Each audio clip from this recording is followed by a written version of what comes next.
Pursuant to Chapter 2 of the Acts of 2023, this meeting will be conducted via remote means in accordance with applicable law. This means that members of the public body as well as members of the public may access this meeting via virtual means.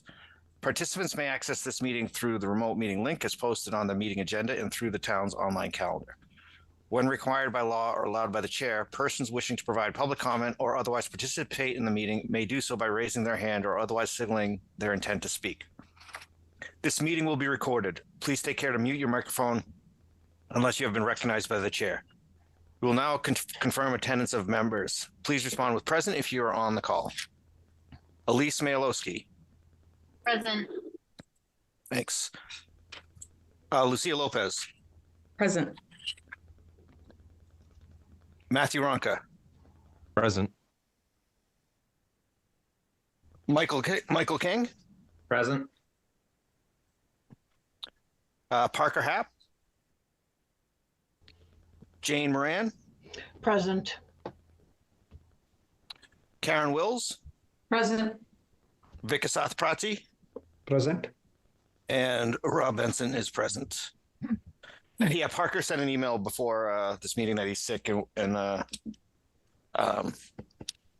so that's not unexpected. Now, town staff, John Gelsich. Present. And Lori St. John. Present. All right, great.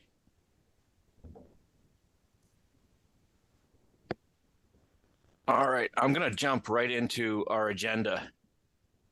Do we have Vin Gately or Peter Bemis on the call? Anyone? I don't see either of them. Vin was on at one point. Oh, he's on now. Yeah. Vin Gately, can you hear me? Yes. Okay. So do you have an update on this topic, or what would you like to share, I guess? Yeah, like I can give you an update. I guess it was since May when DPW wrote a pretty strong letter criticizing the condition of the road, Wilson Street.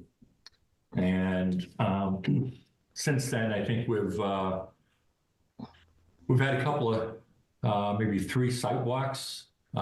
Each time, I think we had only 1 or 2 board members, and I think and we also engaged. Well, I had my engineer, and we engaged, or I guess the town engaged Beta. To put together something that we thought would be reasonable to address the problems down there on Wilson Street, which we feel are not of our making whatsoever. I don't know, it's a little difficult to explain, but I think the people who came for the site walk were shown that Wilson Street, there's an intersection of Legacy North and Wilson Street. It's a 4-way stop sign. And the first, and that's the highest point. So from that point going down Wilson Street towards Ashland, it's basically all downhill.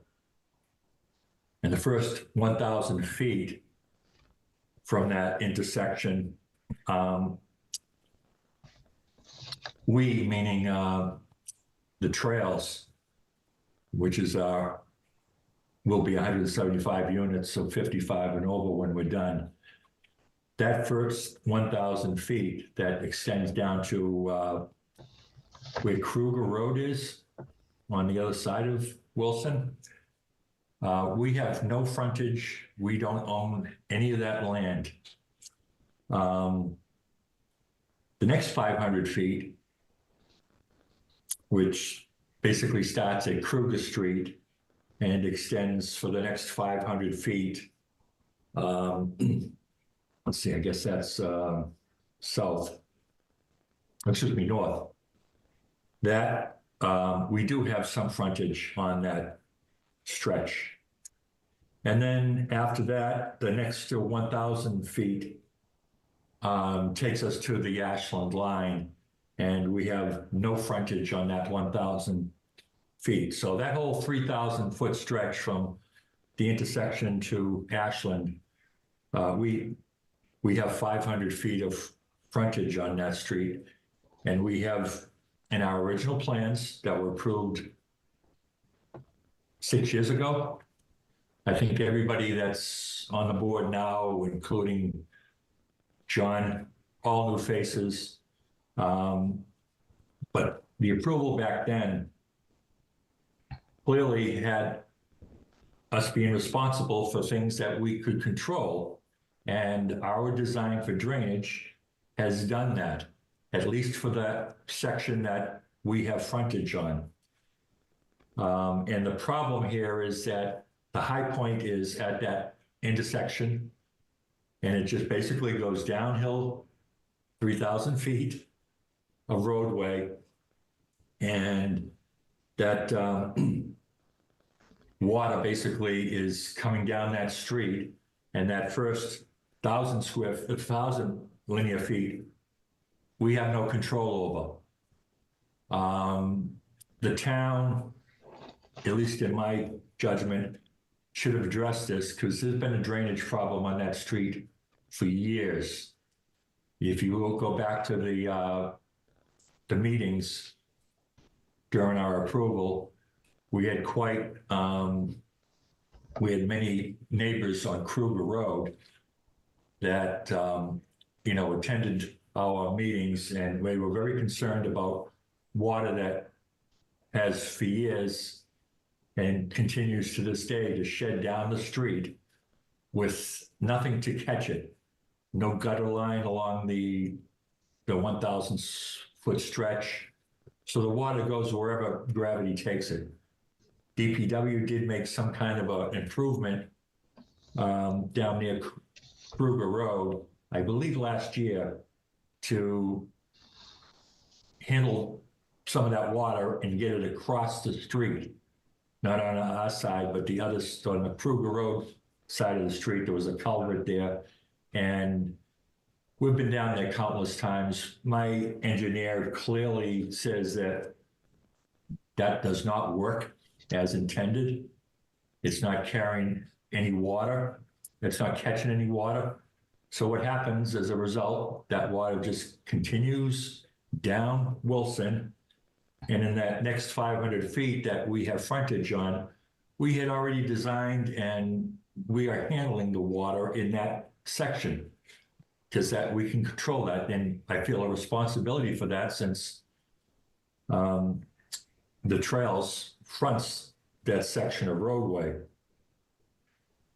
And then the next 1,000 feet, we have no frontage on there. It's all DCR land, and which I guess is state land. So we have proposed what we think is a reasonable solution to the problem. And it's only a problem during significant rains, which we know 21 we had significant rains that year. 22 we had a drought. 23 we had rains that were probably just as bad as 21. This year is more like 22 drought conditions. So whenever we have a significant storm event, I'm going to say, 2 to 3 inches, there is water that comes down that street. But again, we're not responsible for the water that's upstream, so to speak, up elevation from where we are. So we have proposed a solution. We've gone back and forth, my engineer with Beta, and I guess we're at a point where, let's call it an impasse. Beta's comments are expecting us to bring that street, I guess, up to current town standards. That street's in deplorable condition. It has not been maintained for, I don't know, we think it's 60 years, other than a few patches and a few minor repairs. That street is in rough shape. And we're not willing to go any further, as Bader is recommending, to bring that street up to town standards. It's just not our responsibility. That damage was there well before we started. And I think what we're proposing is reasonable. And so I think about a week ago, just before Thanksgiving, my engineer, Peter Bemis, sent an email to John to see if we could have a meeting, because we're not getting anywhere with back and forth. And I think if he suggested I think the right parties, the DPW, and of course the engineers, and sit down and see if we can come up with something that works. Like I said, I feel very little responsibility. I'm a good neighbor. We have done, I'm going to say, 12 major on-site improvements, drainage related, as this project, from the time this project started up through today. We've spent, I know costs may not be an issue to you, but we've spent over $1 million on drainage. And we understand that. Our original design that was approved, Bader approved it as the town's consulting engineer at the time. It did not work. It didn't take us long to figure that out. And every time we saw a shortcoming in our drainage, we addressed it. We didn't run away from anything. There's been all sorts of issues down on the street that we've gone down for 5 years. Debris, fallen branches, anything that, rather than, get the town involved, we just go down and take care of it. So I think we're at a point where, 5 years later, the town is coming to us through DPW and wanting us to be responsible and pay for these improvements. And so at this point, I'm not willing to spend any more engineering dollars. But I think what we propose now is just a sit down with all the right parties, both the town and the engineers, and see if we can come up with some kind of solution. So that's kind of in a nutshell where we are. All right, thanks, Mr. Scaly. That's my understanding as well, that we are at an impasse. The town is looking for you. DPW is looking for you to remedy the entire situation. That's what Beta is requesting, and you don't feel it's entirely your responsibility. So I get why there's the impasse. John, do you think that's a viable option, is to have a meeting with the interested parties? Through the chair, I don't think it's a viable option if Mr. Gately is not going to pay any more towards engineering fees, because we are not going to pay those fees as the town. And to have a meeting with the engineer's got to attend.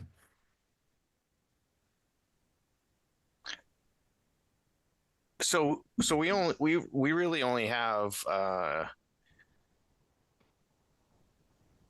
the only thing we can do as a planning board to protect the town is to increase the bond at this point. We can't do anything else. It sounds like that's I'm sure, Mr. Gately, that's not what you want to hear, but that's our recourse.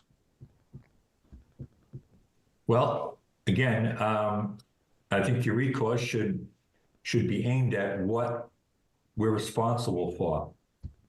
And in rough numbers, that 500 feet is 16% of that roadway, that 3,000 feet. And in that 500 feet that we have frontage on, we have addressed the drainage. And I don't know why 5 years later, after approvals, the town, I guess, expects that the developer should be responsible to bring that road up to town standards, especially where it's been, I think the town has neglected their responsibility to maintain that road. I've made some, it didn't seem to go anywhere, but we have generated about $2 million a year in real estate taxes for the town. I've paid so far, I believe, $4 million in affordable housing fees. And I've been very close with my residents up here. We just started the fourth and final phase. There's 127 people living here now and 48 more coming.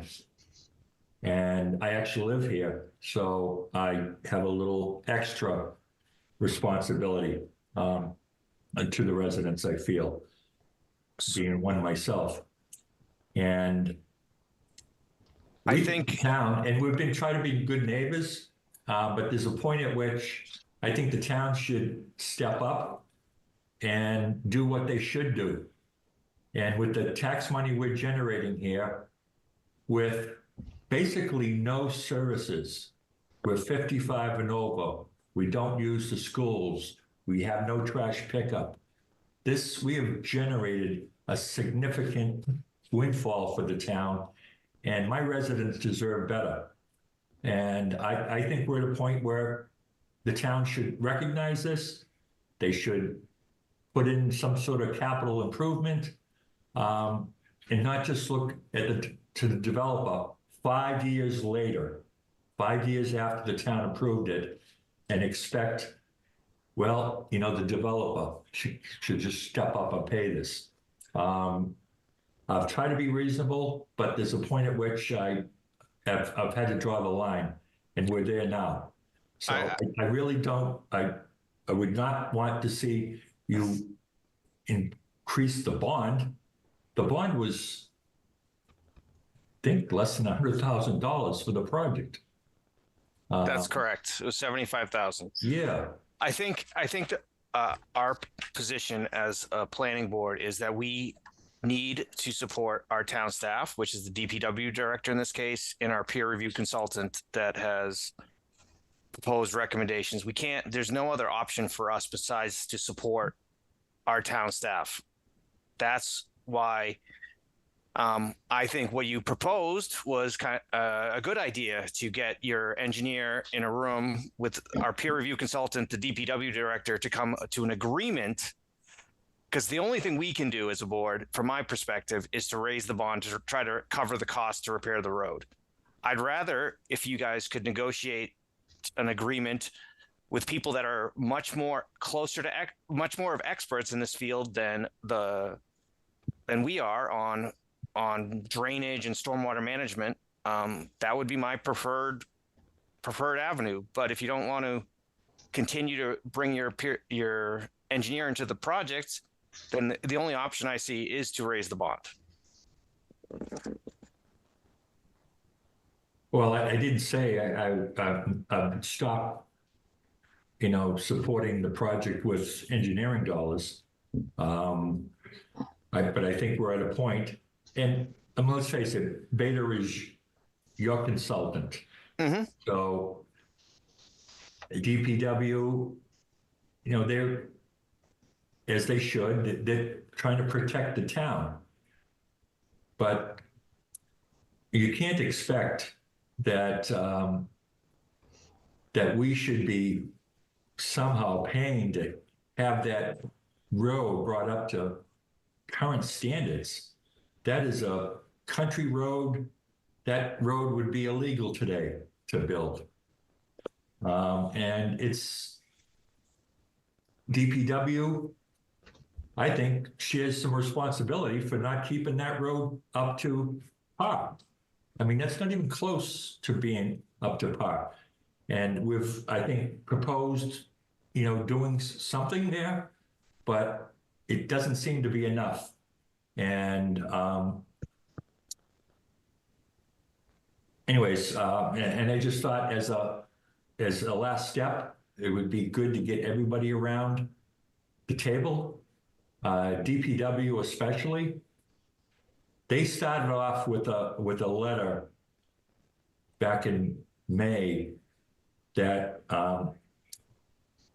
well, it was so it was so over the line as far as, you know, whose responsibility is what. It was just totally self-serving. I understand protecting the town, but you can't expect the developer to pay, you know, a substantial amount of money for drainage that should have been in effect and should have been properly maintained over time by the town or whoever you know, has the frontage on that other 2,500 feet of the 3,000 feet I'm talking about. So I think we can do one of two things. We can give you time to have this meeting like you requested and set a deadline, being our first meeting after the new year, where there would need to be an agreed upon path forward with the DPW director, the peer review consultant, and yourself and your engineer. So the first meeting in the new year, or we could raise the bond today. Those are the only two options I have. And that's, I think we're in agreement. I'm talking about sitting down too. Everything so far with DPW has been through emails. And I think it's time to sit down and go through this. And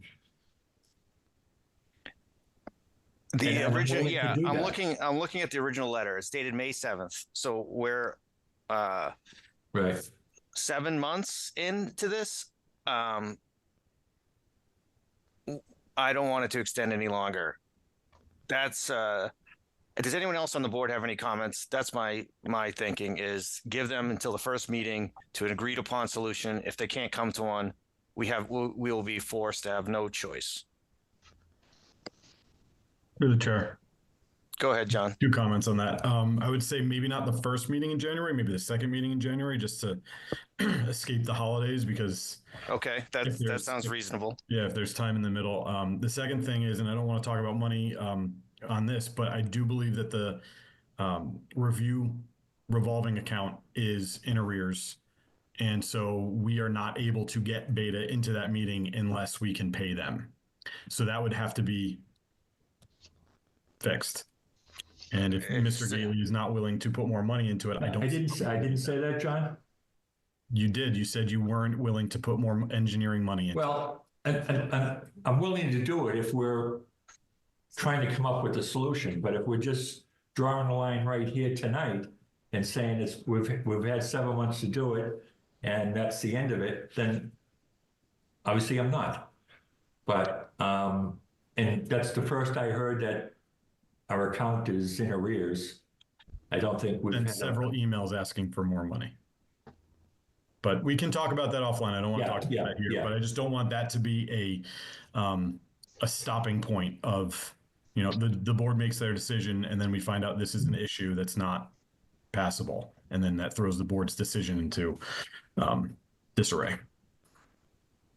So I think that's my proposed is the second meeting in January is that it needs to be an agreed upon path forward, or we are going to look to raise the bond to try to cover the town's best interests. Does anyone else on the board have any comments? Lucia, go ahead. I did have a question regarding basically the issue that they can't agree on. Did we ever determine what stormwater runoff was pre-existing versus what is a result of the development? Because from what I recall, DPW essentially asked Beta to look over the entire from Legacy Farms north down to Ashland. And I don't recall it ever actually asking, where the stormwater was coming from. I don't have that answer. I don't know. Well, we have looked at, and that's, I think, part of the impasse. We've looked at drainage calculations. We feel we can show that the runoff post-development is less than it was pre-development. And I guess that's one of the principles you go by when you're designing for a site. So, but what's happening here is upland, up at that intersection, where, that water basically is making its way down the street. And that's not our responsibility. And I think the town really should look at the fact that this road, the condition that it is in, and hey, I mean, I stepped up after the project started and I saw that various drainage facilities were inadequate for actual conditions, and we did something about it. And I think we're in a good position today. We've gone way beyond, and not that this is something you consider, but we have gone way beyond what the original design that the town approved and Beta approved. We've gone well beyond that because we've always erred on the side of caution. My engineer lives literally a mile from the site, and for 5 years he's been coming on site every time there's a significant rain storm to actually see what water is doing, and not relying on, topography plans and things like that. And we've done an enormous amount of, corrections to the original design. The town hasn't done one thing. And 5 years later, Through the chair. yeah, 5 years later is when now it's become an issue. And that's what I don't understand. So anyways. All right. Thank you, Mr. Daly. Go ahead, Lucia. Yeah, I think we all understand Mr. Gately's position. And I think what I want to understand, if it is the case that we're going to go to a vote, is if the town's position or DPW's position is, this damage is here now and we want it solved, or if it's something that wasn't there before and is there now given the development. I think that's a question that I don't have the answer to at this point. Through the chair, I might be able to give a little bit of background, though I can't speak with authority on that. Go ahead, John. Thank you. So there's some things that I take issue with Mr. Gately saying. There have been ongoing stormwater issues related to this site, most notably having cleared the entire site rather than phased on a poor soil site that has high levels of silty soil that ended up running down Wilson Street and into the Ashland Reservoir, which has been an ongoing issue with Conservation Commission and the town of Ashland. There have been modifications, like Mr. Gately said, to the stormwater design because it didn't work. Because of the way that it was either designed or installed, they had to do significant mitigation to address that runoff, and a lot of it being along Wilson Street. Wilson Street was not always in tip-top shape, but it has gotten significantly worse in the last number of years. There is some stormwater that flows from the intersection of Legacy Farms Road North and Wilson Street. No one, to my knowledge, has claimed that that's not true. However, there is a significant amount of stormwater coming off of the trail site. And so it's the main areas of damage are along Wilson Street near the trail site. I'm sure there is some water contributing to that, but it was not like that prior to the trails development going in. So that's DPW's concern, getting that road fixed so that it's safe and not going to wash out. And there have been numerous stormwater issues related to this site in the past. I believe there's still a cease and desist through Concom that has to get approval from the Concom to release certain permits to allow for construction because the stormwater issue has not been fully resolved on that site. There is the opinion that within staff and Conservation Commission members, I believe, that once the site is fully built out and landscaped, that it will improve. However, that's not done yet. And so we have to address the stormwater issues that are on the ground now. And that has been a challenge up to this point. So there is some background to point to this, saying that the Trails has been one of the main perpetrators of this Wilson Street road damage. And I would just say to that, yes, we've had a couple of breaches, no question about it. And we have paid dearly for that. And I see Mike Shepard on here, and he'll remember that very first meeting was in 21 when we had some significant runoff. And I remember his words. You have to pay for this now. It's time. That's the way you get your attention. You have to pay for this. Something like that, Mike. I'm sorry if I'm not exactly right, but I thought that's, and it was very clear. And conservation has been really, really, I think, difficult on us. Some of it is certainly deserved. These problems that you're talking about, John, are that we haven't had an issue there for a year, probably longer. Oh, okay. We're spinning our wheels here, at least from my point of view. I just don't want to make it sound like, we're responsible and have caused all the damage to that street. And I think what you suggested of having a meeting with yourself, your engineer, Beta, and the DPW director to come to a proposed solution is the next step, and it needs to be done by January 27th, which is our second meeting after the new year. If not, we are going to look to raise. My opinion would be we would vote on whether we raise the bond at that point in time. John, do I need to officially continue this discussion, or is it just? No, it's just a discussion. It's not a hearing or anything like that, so it doesn't need to be continued. All right. So that's unless anybody disagrees on the board, we're going to move on to the next agenda item. But that's the go forward plan. okay. January 27th needs to be an agreed upon solution that could be presented to the board.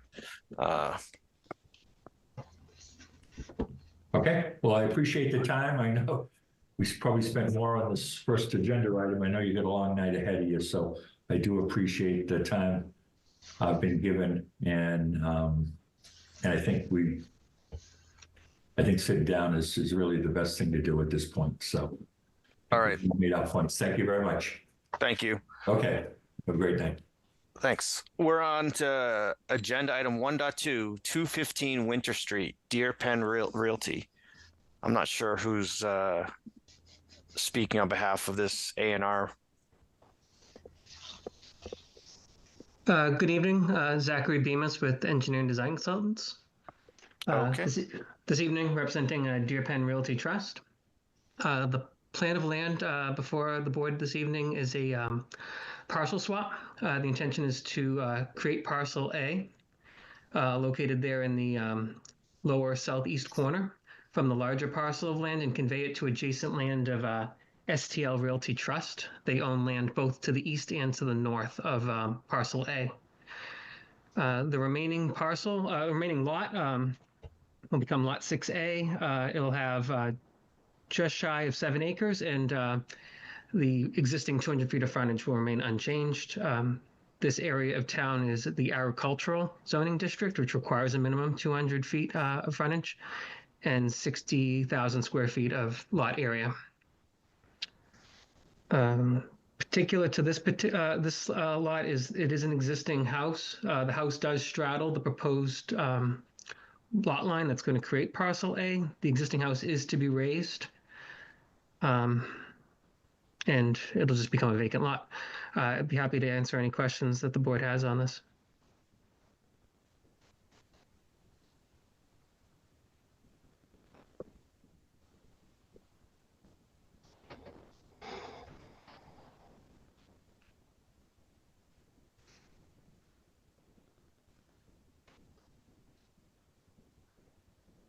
The parcel next to it, R22, I don't know if you can see it on your map, R22 268 is 20.53 acres.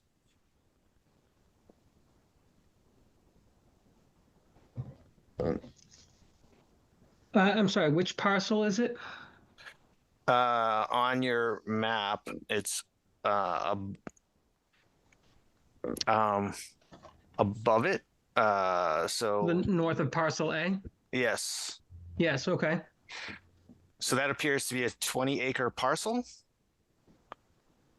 I don't think that one. Perhaps the parcel to the east, I think, of the plan, to the right of the sheet. I believe that could be a 20-acre parcel of land. But that's not really the subject of this A&R plan. Well, you said somebody you're looking to convey the land to an abutter. Did I hear that correctly? Yes, parcel A will not be a landlocked parcel of land. It's going to be conveyed to adjoining land. And which adjoining lot?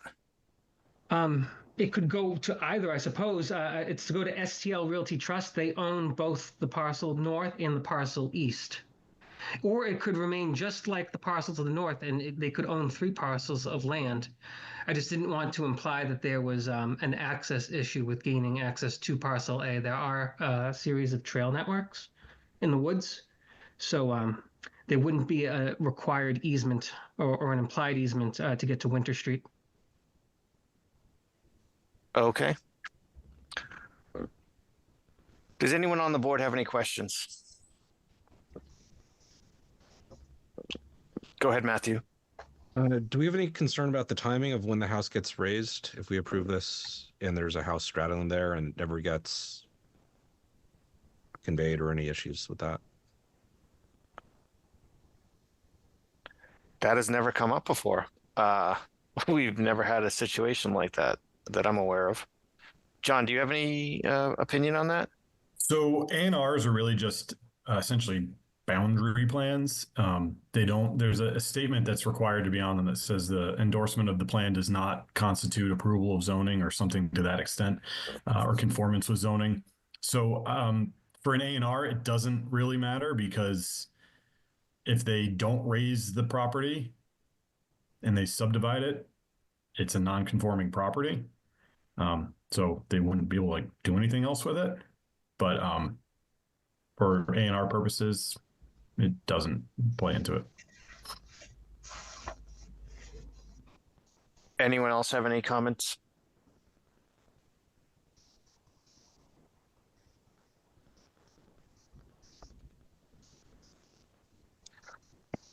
Hearing none, I'd like to entertain a motion that the planning board endorse the A&R plan for 215 Winter Street entitled Approval Not Required Plan of Land, prepared by Engineering Design Consultants, Inc., dated November 1st, 2024. So moved. Thanks, Matthew. Second. Thanks, Michael. Roll call vote. Elise Moyalowski, Yes.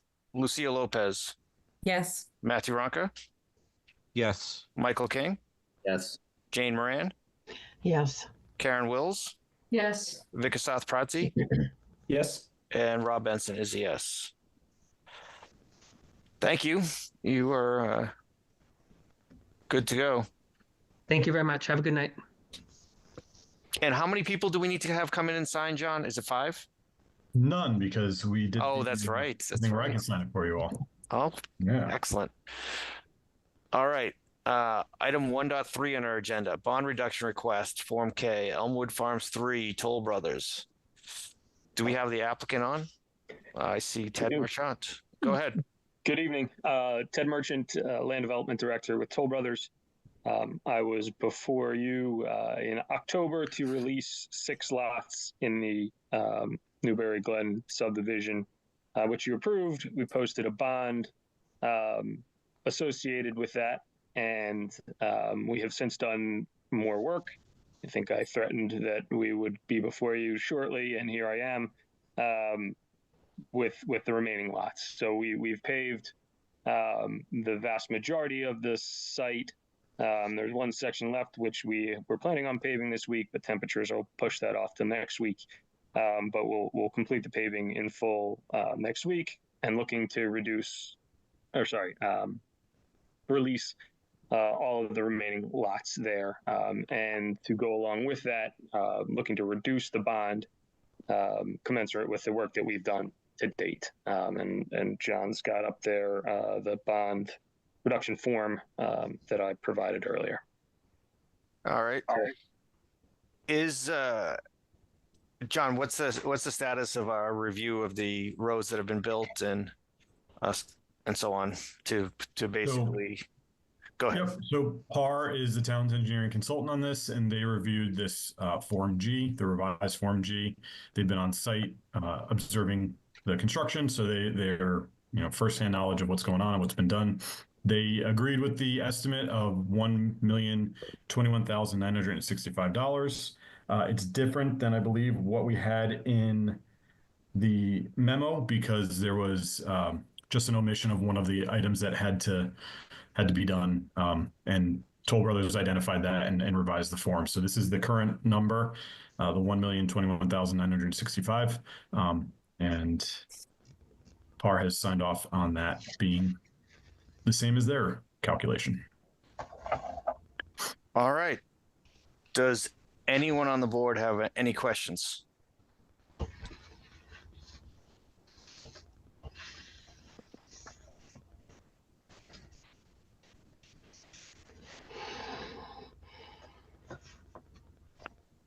I think from my point of view, this is pretty straightforward if our peer review consultant agrees with this number.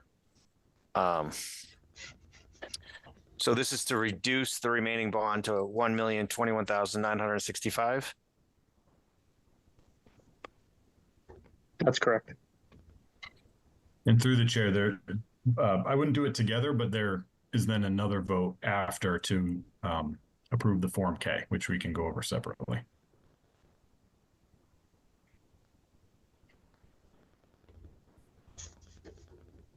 Okay.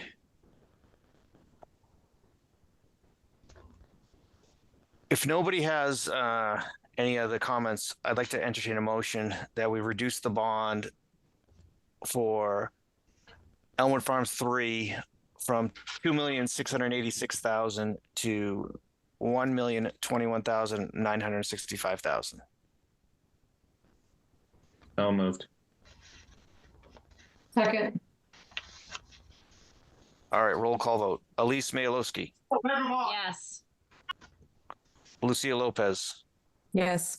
Matthew Ronca, Yes. Michael King, Yes. Jane Moran, Yes. Karen Wills, Yes. Vikasath Prati, Yes. and Rob Benson is a yes. All right, and so the second part of this is we need to endorse Form K to release lots 10A, 11 through 17, 43B, 44A, 47A, 52, 54, and 55. So by releasing these lots, that John, could you just give an overview of what releasing the lots does for them? Yep. So releasing the lots just allows the developer to sell them until the board allows them to be released from the covenant, which the bond kind of makes that trade. They aren't able to be sold. So since we've now adopted a bond and then reduced it, they're looking to release the remaining lots in the property. So they can sell them. All right. Is there any questions?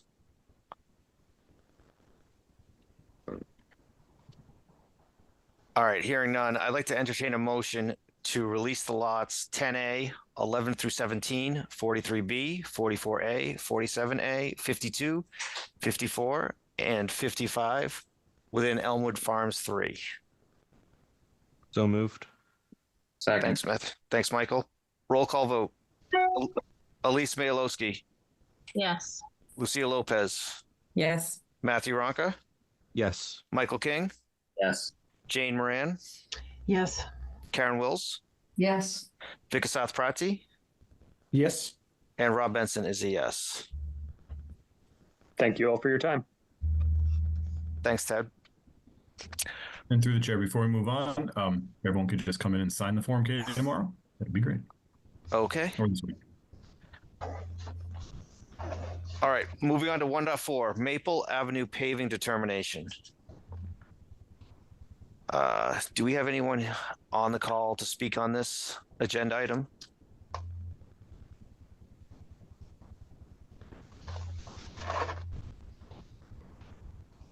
If not, through the chair, I can give a background. Yeah, that would be great, John. Okay, so Maple Ave is nearby the Labor's campus, and Labor's installed utility service through Maple Ave to serve the Labor's site. And kind of as a handshake agreement, the Labor's Union is looking to pave that road for the residents of Maple Ave. Currently, Maple Ave is unpaved, hand-packed gravel, kind of, in disrepair, older road, needing some improvement. And the question for the board is whether this work would need a stormwater management permit. So the applicant is looking, or applicant in quotes, is looking just for a determination as to whether this work would need to go for a stormwater management permit or if it would be not rising to that level. And the argument being it's already a hard packed gravel road, pretty much considered impervious. So you would just be doing a top coat of asphalt on top. And, we don't really cover this kind of a thing in the stormwater management permit applicability criteria. So we wanted to go to the board and get the board's opinion as to whether they need to apply for a permit or they can just do the work.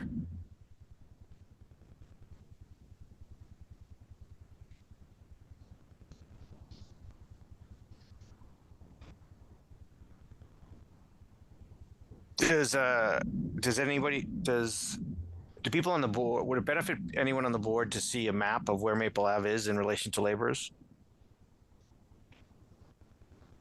For the chair, I think it might benefit us to see how big it is too, how big the street is, the area they're going to pave. So, Chair, yes, it will be helpful if we can see what we are. I have our GIS maps up. I can just do that, I guess. I can share, Rob. I've got it up. Okay, thanks, John.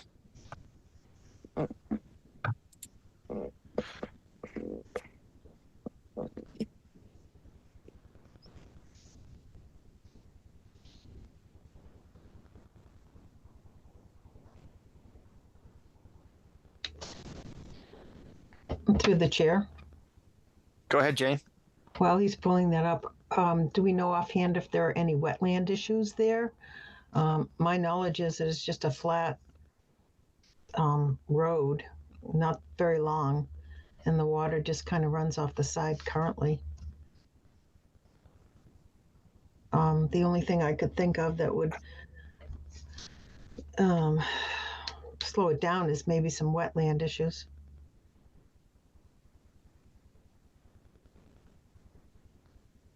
I can't speak if there's any wetlands in the area.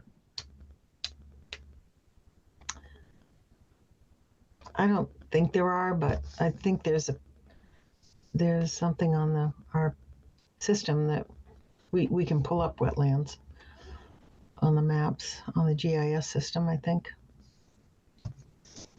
We can, but I don't like to rely on this because it's not super accurate. Okay. Generally accurate, but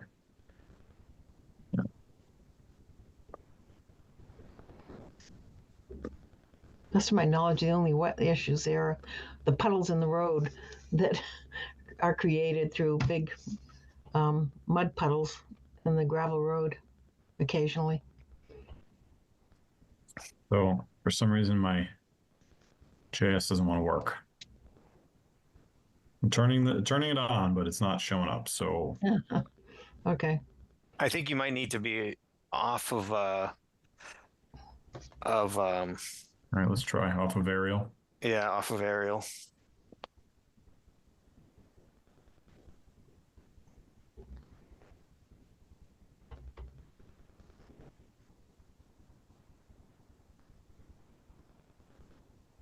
I'm going to turn that off once I turn it on. Do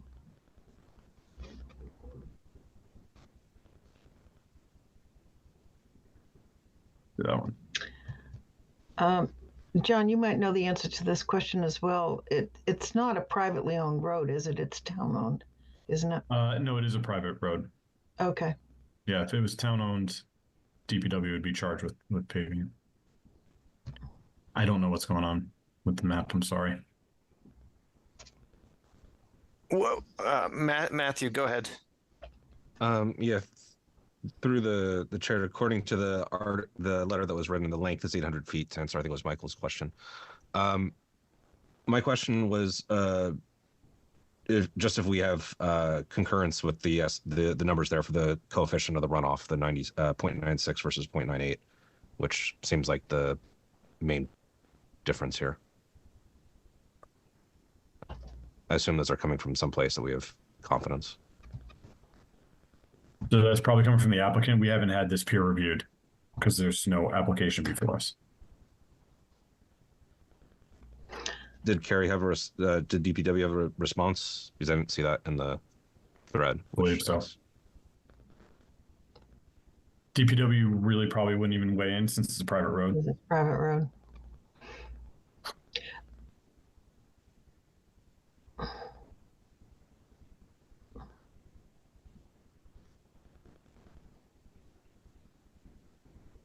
It's like Lucia has a question. Lucia, go ahead. Thank you, Michael. So in terms of Jane's question about this being a private road, I did see something in the documents from the DPW director asking if there was any intent to have Maple Ave accepted as a public road and if that's what the paving was kind of setting off. And I didn't see a response to that. I can't tell you what their intent is. I know that DPW sent out a number of letters recently to residents on private roads saying DPW is no longer going to be plowing the roads during the winter. And some residents have come to us and inquired about how to make their road public. But the same thing we've said to all of them is you can do whatever you want on a private road. Doesn't mean it's going to get accepted because basically the DPW director is going to review it. Review the status of the road before town meeting and make a recommendation, and that's probably going to carry the town vote.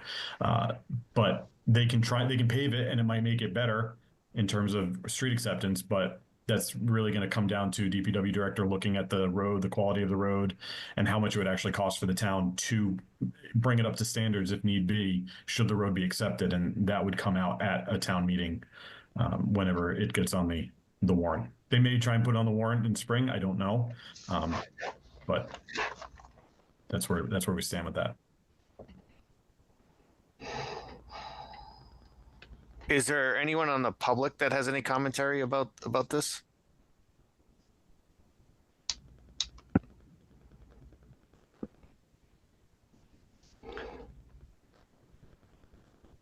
Just one follow-up. I'm sure the residents are in favor of this, aren't they? Was that handshake agreement? Yes, I believe so. Yeah, I would in general think they would view this as a very good thing. I would think so too. I don't have a problem with it.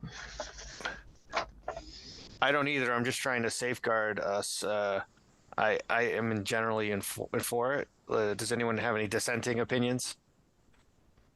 I'm just curious about the process. I guess, do they have to ask us for this, or are they just kind of doing this to be good citizens, I guess?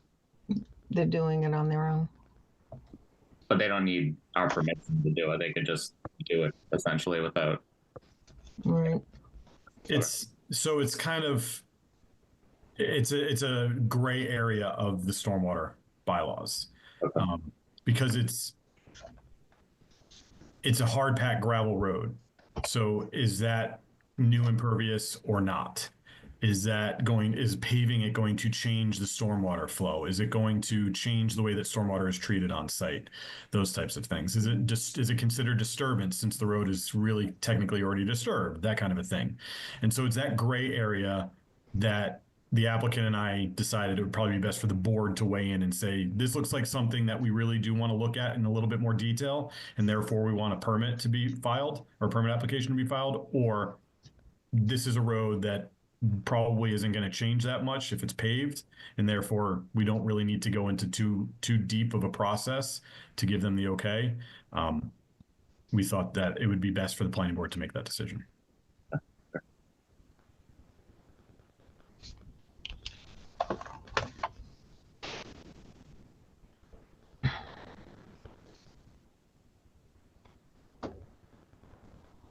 Anyone else have anything else to add?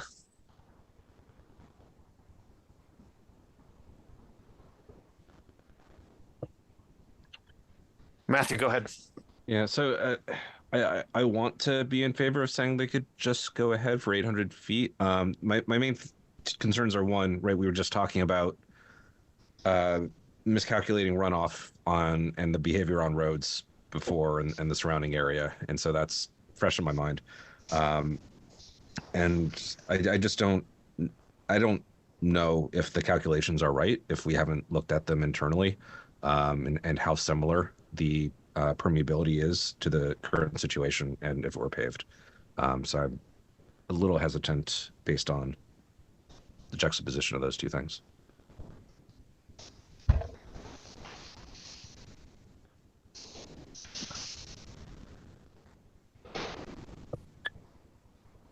Why don't we take a vote? We got two motions. One motion is, unless somebody wants to disagree, there's two motions. One motion is motion one is basically that they don't need a stormwater management permit because it will have minimal impact because there's the existing road, and it's motion two is that we should review it as the planning board. So I'm gonna entertain motion one first. So I'd like to entertain a motion that the planning board determines that the proposed repaving of Maple Avenue is anticipated to have minimal impacts to stormwater management in comparison to the current conditions, and therefore does not require a stormwater management permit. So moved. Thanks, Jane. Any discussion? Do I have a second? Yep, second. Thanks, Michael. So if you think, if they get 5 votes here, or we have 8, so I still think it takes 5 votes, then they won't need a stormwater management permit. So Elise, how do you vote? I vote yes. Lucia? Yes. Matthew? No. Michael? Yes. Jane? Yes. Karen? Yes. Vic? No. And Rob is a yes. All right.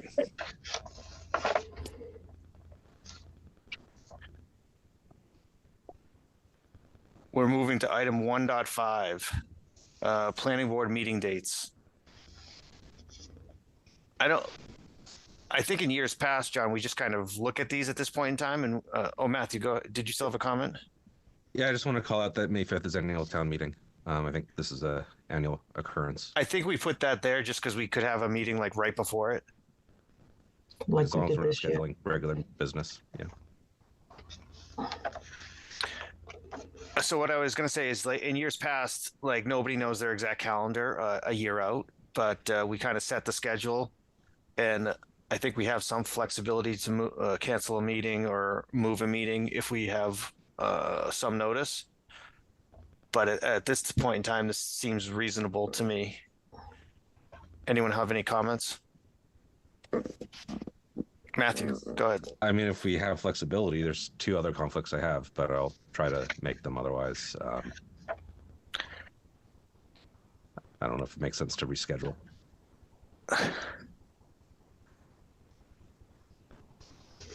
I I do like everyone to attend all of our meetings, but I think we could get into a very, very long conversation if we try to plan everyone's calendar for the whole year around our meetings. Anyone else have any comments? No. All right, I think these looks fine, John. If we get into a situation and we know we won't have a quorum or something, we can adjust. Yeah, through the chair. These don't need to be approved or anything like that. It's just No, yeah, I know. All right. So we've got 1, 2, 3, 4, 5, 6. We really have 6 sets of meeting minutes to approve. Okay. I'd like to entertain a motion. The plan. Actually, does anyone have any comments on the minutes beforehand? Matthew, go ahead. Are we taking these one by one or just all of them at once? I will do whatever the board would like. All right. We can start with October. Is it easiest to just go by? I'll let Lucia have her comment, I guess. Rob. Lucia, go ahead. I was just gonna say one by one. All right, let's go one by one. Okay, now what are the comments about the notes? All right. Is it back to me? Yep. All right. October 7th. We're starting with that one. Yes. So there is. It looks like the notes were originally intended under MBTA Communities Overview presentation. I think the first paragraph ends with XT steps. It looks like it was originally beginning with next steps. I think that can just be stricken. And the other note. Lori, are you getting these? Yep, so I got MBTA delete next steps so Yep. far. Or XT steps. Dot. The other item I have is I want to suggest a change in wording where it says Mr. Benson stated that the Zoning Advisory Committees Act put together 3 options, including option 1 to be discussed at the October 28th, 2024 public hearing. I want to change to be discussed to be which will be discussed to make it clear or less ambiguous that they were going to be discussed, but it wasn't necessarily because Zach was determining that it was a planning board decision. Does that make sense? Taking And out those are to the be only 2 I have for discussed that. to a different wording.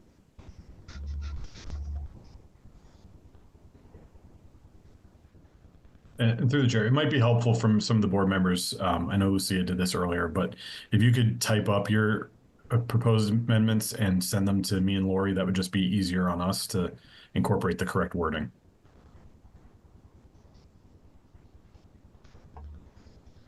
I will forward those right now. Do we want to? Well, with that being considered, like Matthew, I don't know how many, if you have additional comments, if we can do this all right now, great. If not, we're gonna need to find another plan. Those are the only 2 I had for the 7th. Okay. Anyone else have any comments? Lucia, October 7th, we're on. October 7th, page 2, under MBTA, the paragraph that starts Mr. Happ. So it says 3/4%. So that should either be changed to 3/4 or 75%. And that was my only edit for October 7th. I have no edits for October 21st. And also, if we want to let anyone know about any hearings that have been continued who might be waiting for those hearings, I think that might be appreciated. Oh, yeah.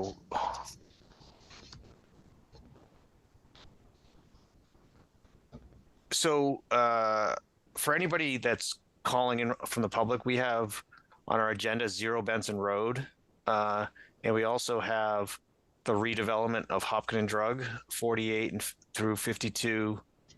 Is that Main Street? Those will be continued.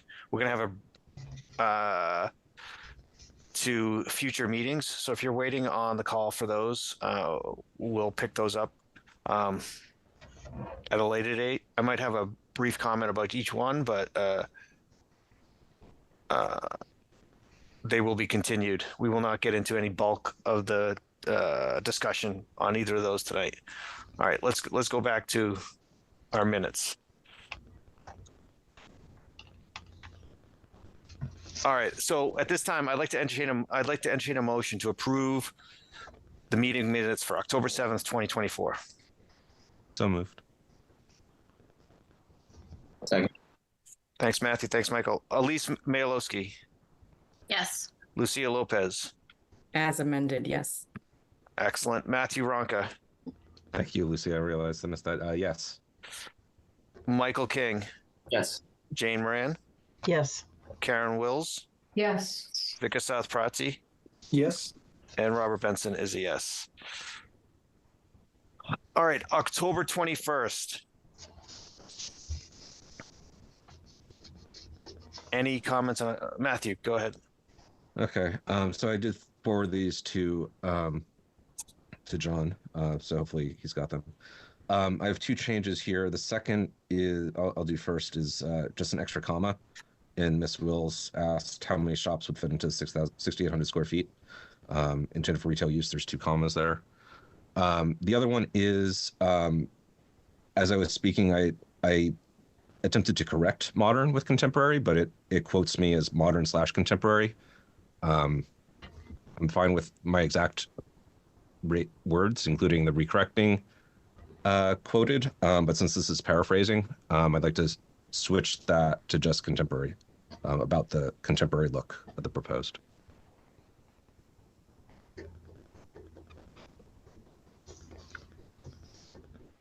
Lori, John, do you get those?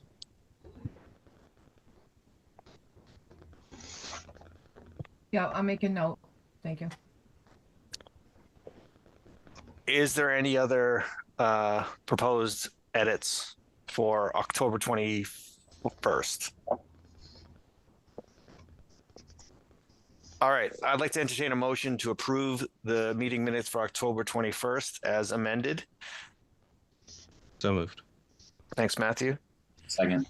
Thanks, Michael. Roll call vote. Elise Mayalowski, Yes. Lucia Lopez, Yes. Matthew Ronca, Yes. Michael King, Yes. Jane Moran, Yes. Karen Wills, Yes. Vika South Prati, Yes. and Rob Benson is a yes. All right, October 28th. Lucia, go ahead. On page 2, where it starts Ted Barker Hook, I think we should change member to chair, and that was my only edit for that one.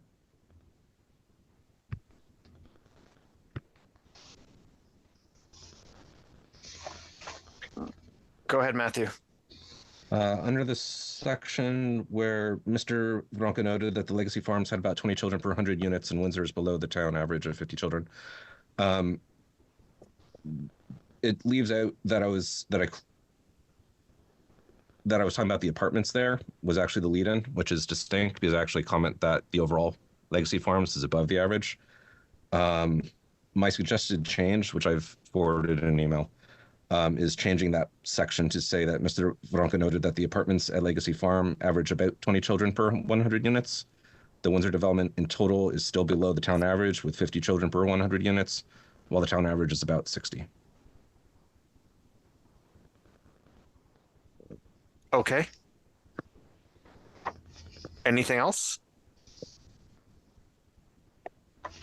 That's it for me on that.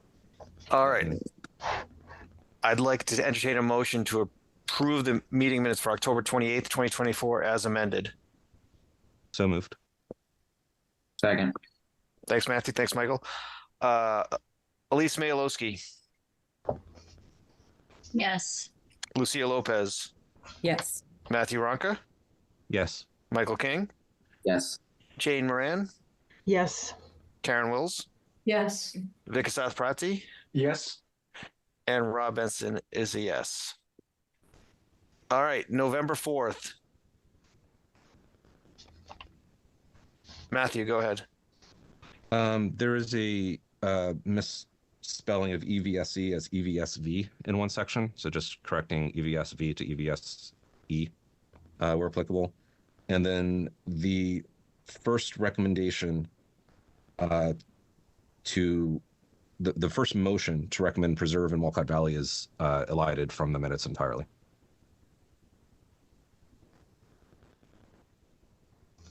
Did you send these over email too? I did. I did not send the complete quote of the vote, but I did include those in the email I sent. Okay, Lucia, go ahead. I sent what Matt is referring to in terms of the missing motion and vote. And I used the same format that Lori uses. So if that is something that the board is fine with, basically it's the Walcott Valley Preserve downtown areas and the people who made the motions, and then the 4 in favor, 4 opposed, and 1 abstention is what I sent.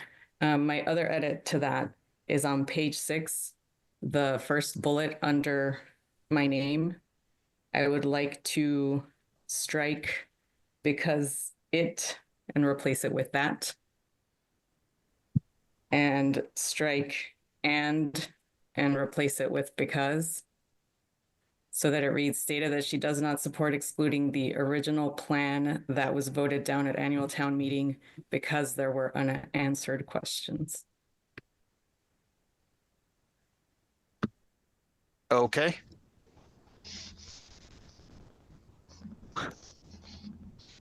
I'd like to entertain a motion to approve the meeting minutes for November 4th as amended. So moved. Thanks, Matthew. Second. Thanks, Michael. A roll call vote. Elise Mayalowski, Yes. Lucia Lopez, Yes. Matthew Ronka, Yes. Michael King, Yes. Jane Moran, Yes. Karen Wills, Yes. Vikasath Prati, Yes. and Rob Benson is a yes. All right, we're on to November 13th.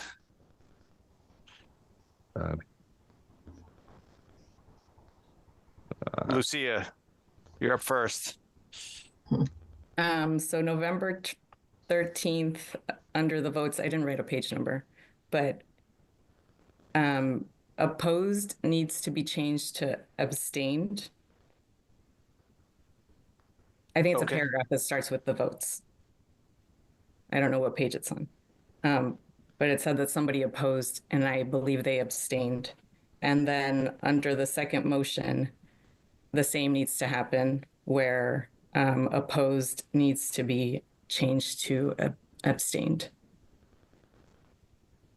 Okay. So this is where there was a 4 to 1 vote on I think both proposals.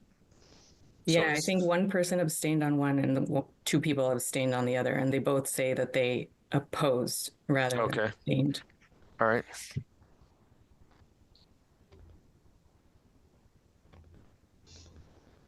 Any other comments? All right, I'd like to entertain a motion to approve the meeting minutes for November 13th, 2024 as amended. So moved. Second. Thanks, Matthew. Thanks, Michael. Roll call vote. Elise Mayalowski, Yes. Lucia Lopez, Yes. Matthew Ronka, Yes. Michael King, Yes. Jane Moran, Yes. Karen Wills, Yes. Vikasath Prati, Yes. and Rob Benson is a yes. All right, we're on to November 18th.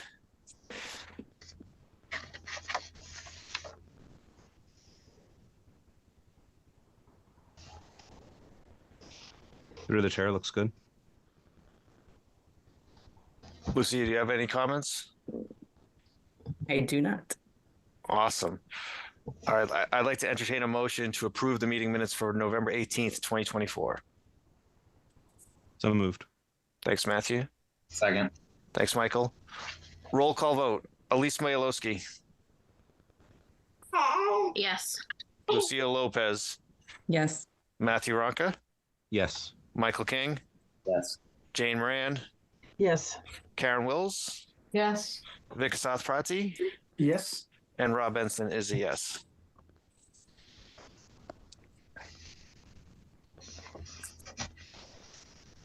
So Item 2 on our agenda is 0 Benson Road. So we're going to continue that. I don't think anybody for this project is on the call. I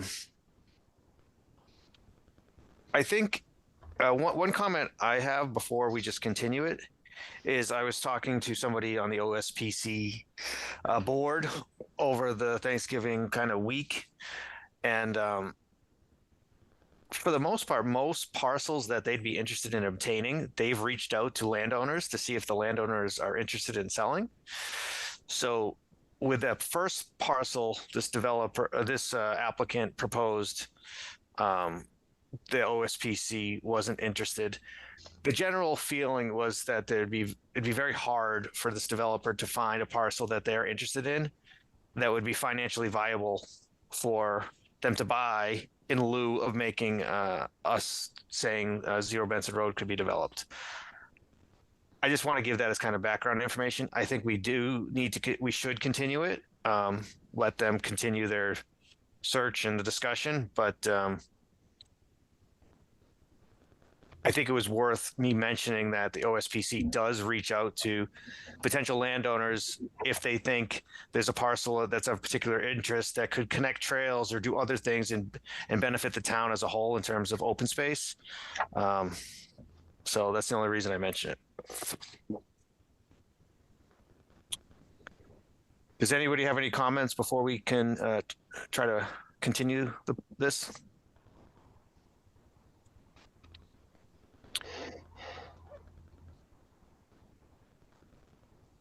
Do I need to continue the public hearing and stormwater management? Like, there's no stormwater management permit, or am I mistaken? There's no stormwater management, Chair. Thank you. However, Rob, you do have to extend the definitive subdivision plan decision because it's due December 16th. Mm-hmm. So continue the public hearing to January 6th, and the decision deadline to when, John? Usually ask for a week after, so January 13th. Yep. So I'd like to entertain a motion to continue the 0 Benson Road amended definitive subdivision plan decision to January 6th or the hearing to January 6th and the decision deadline to January 13th. So moved. Second. Thank you. Elise Mayalowski, Yes. Lucia Lopez, Yes. Matthew Ronca, Yes. Michael King, Yes. Jane Moran, Yes. Karen Wills, Yes. Vikasath Prati, Yes. and Rob Benson is a yes. All right, we're on to agenda item 3, which is also going to be continued.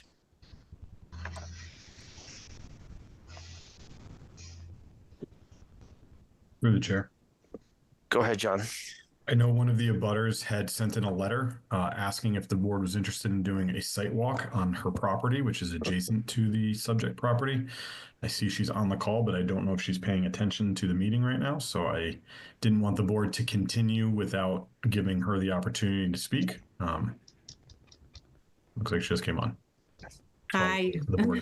Hi, Kathleen. I saw your letter. Would you like to just explain your concern and Sure. and what you offered, just to kind of remind everybody? Sure. I sent a letter, I think it was at the end of October was my first letter I sent, kind of detailing what some of my concerns were with this proposed building and parking garage. But I also sent out a letter after that. I believe it was the first week in November, maybe mid-November, requesting a site walk of my property, just so I could show you firsthand what some of my concerns were. But I didn't know it was going to be continued tonight, so I did kind of prepare a little overview of what some of my concerns were. I don't know if John, can I talk to that effect or? Yeah, you're on now, so go ahead. Okay, so basically my name's Kathleen Reel. I'm the owner of 8 Cedar Street, which is the property that directly abuts the proposed building to the north. I'm also a Hopkinton resident, and I bought this building at 8 Cedar Street in 1993. And since that time, my small business has been on the first floor, and I also rent some space to other small businesses on the first floor. And the second floor is an apartment. It's a 2-bedroom, 1.5 bath apartment that I currently rent to a family. Let me look at some of my notes here. I'd like to, first of all, let everybody know that I think this mixed-use building is a good idea. I just have some concerns with the proximity of the building to my building, as well as the size or the scope of the building, and how it's going to impact my property and also my tenants. Like I said, the proximity and the scale of the proposed building is a concern of mine. The building and the parking garage will be approximately 10.5 feet from my building. Although the building's described as a 3-story building, from the perspective of my property line, it will be 4 stories tall and will be approximately 42 feet in height. The first 2 levels of the building are allocated to be an above-ground parking garage that has approximately 22 parking spaces that will face bedrooms and living spaces in my building. My concern is that the headlights will be about 10.5 feet from these bedrooms and living spaces, and there'll be 24/7 interior lights in the parking garage that will glare into second-floor bedroom windows. There's also no air conditioning on the second-floor apartment, so windows are open during the summer months. The applicant has agreed to construct a 5-foot-wide landscaping buffer. This buffer will provide no relief in screening a 2-level parking garage. That garage will have lights, fumes, and also sounds that will affect my building. The landscaping and screening requirements for the Hopkinton zoning bylaws are specifically tailored for parking lots. They are not designed for parking garages. I don't think that there are any landscape solutions that would provide an effective year-round screen for a 2-level, partially enclosed garage that's a little over 10 feet from my building that's used as a residence. The height and proximity of the proposed building will also block all sunlight to the south side of my building and possibly block sunlight to the east side of the building. I would like to request a shade study be carried out to determine the effects that the proposed building and parking garage will have on all abutting properties. The primary thing I'm asking for tonight is that no cars be parked facing any windows of my building. I'm requesting that the applicant also scale back the size of their building and their parking garage and place it further back from the property line that abuts my building. And as I said, I also welcome the planning board to come out to my property and to take a look to see firsthand the concerns that I have. Thanks, Kathleen. I know we've had a site walk of this site already. I don't know that we specifically did it from the perspective of Kathleen at 8 Cedar Street. How does the board feel about going back to kind of try to assess the situation from her parcel of land? Matthew, go ahead. I think we just spent quite a bit of time actually looking at that. That's across from the post office, right? Is it? Yes. Yeah. Yeah. So I think we spent quite a bit of time looking at what that would be like from there, as best as we could. Rob, I thought the parking garage was. I didn't think the parking garage had stuff on top. I thought there were units on top. Is that wrong? I'm trying to go through. So from the Route 85 side, so there's an elevation change. The Route 85 side, and what Kathleen's describing, is there's an entrance at street level, and then there's parking on that first level, and then there's a level up, which would be parking. So from her perspective, the street, like going down 85, it will be feel like so those are going to be second. Yeah, there will be second floor. Yeah, there'll be 2 levels of parking. Whereas if you're up the hill across kind of from the Muffin House or thereabouts, it'll give the feel much more of 1 level of parking, because you'll go in and then the second parking level will be down. if that makes sense. So it's parking, residential. So Yeah. it's basically a 4-story building that's going to be on, from the Cedar Street side on the furthest north of the Cedar Street side, as well as on the northwest corner, which is where my building is located. A landscape is great for a parking lot, but for when it's 2 levels, we're talking a 2-level open spaced parking garage. It's facing bedrooms. This should have been thought through by the applicant. They knew that it was a mixed-use building with an apartment in here. There's a family that lives here. So, well, I guess what I'm thinking is,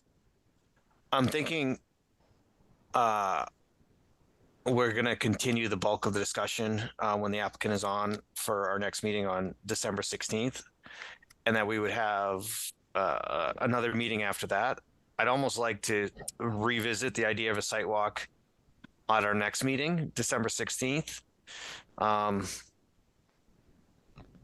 would really, I'd like you to come and just from this side of the property and see. For the site walk, I was here in my building for part of the time that you guys had your site walk. I didn't see anybody on the property lines. Literally, my building is, there's nothing I can do on my side. It's 6 inches. 6 inches from the property line. I understand. Jane, go ahead. Sure. So I have a couple of thoughts. I'm not opposed to a second site walk. I think it would be interesting. I'm also thinking this might not be the right timing, but would it be possible to ask the developer if he could do like some sort of small mock-up of the building so that we could kind of conceptualize what this might look like? It's such a huge project that's going to impact the downtown area. It might be interesting. I don't know if he'd be willing to do that or not. And the third thing is there might be something, balanced shades or metal screening that they could use for the parking area. But that's probably for a different discussion to kind of block the headlights. Okay. I've been researching this, and I've been looking to see what other towns do. Are there any other regulations for parking garages? The Southborough is something I keep going back to because I consider it kind of on the same caliber as Hopkinton, and they have I think it's a 20-foot buffer. They have a 20-foot buffer for any parking lot that abuts any building that has a partial use or residential use. It just seems like it's a lot. If it was a 4-story building, I wouldn't be having probably a lot of these concerns that I have, but that it is a 2-level parking garage. There's not much you can do with landscaping for a second floor of parking shining into bedroom windows. So I'm not opposed to going on a site walk. It would be much appreciated.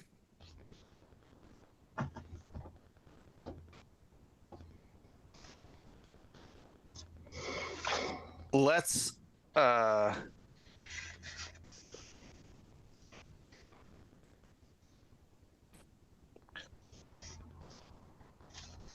pulling up a calendar here.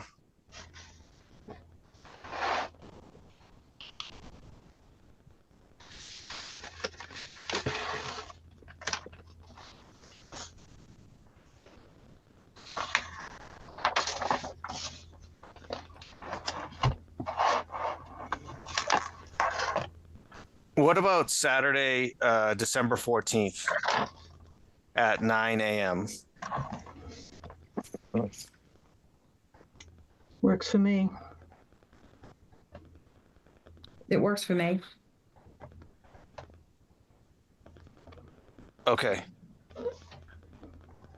I won't be in town, but I live right there and I walk by there all the time. So I have a good idea what you guys are looking at. Yeah. All right. Matthew, go ahead. You have a question?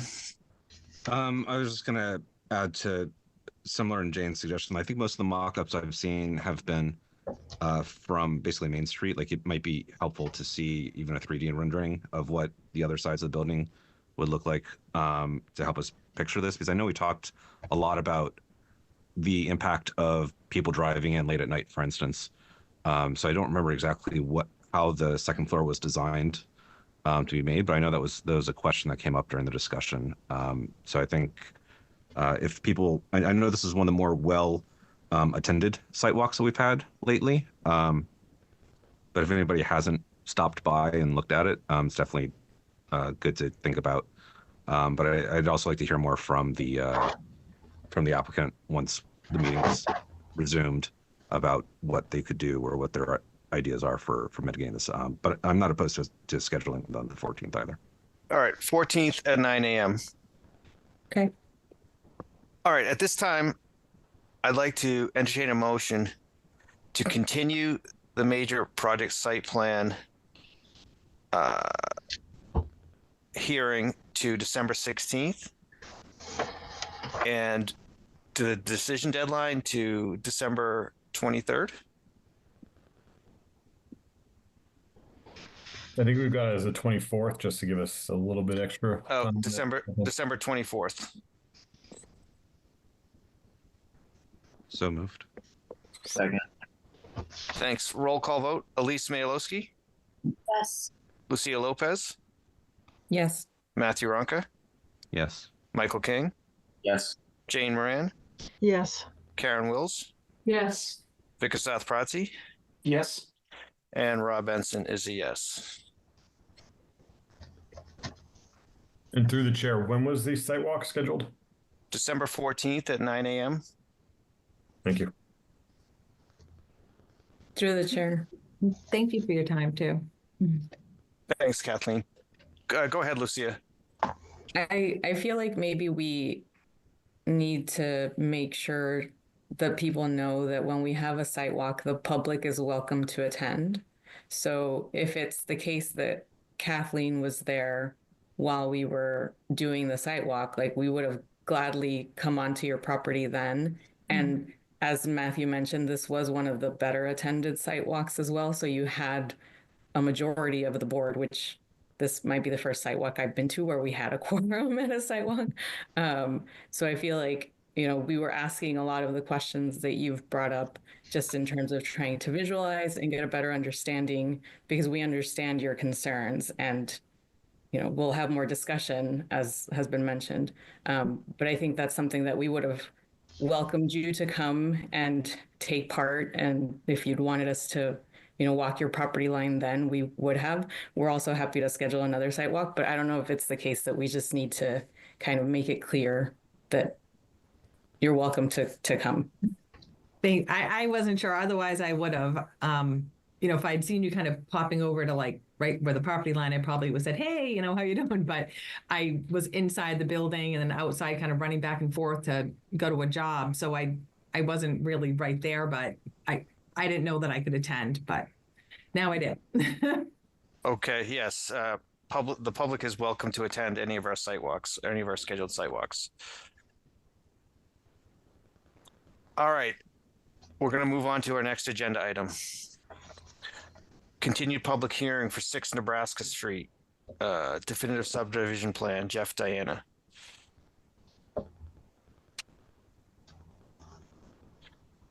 Joe, are you going to kick off the discussion? Certainly be glad to. All right. What's the latest? Since we met last with the board, we have conducted a site walk on the 16th of November with a couple of members.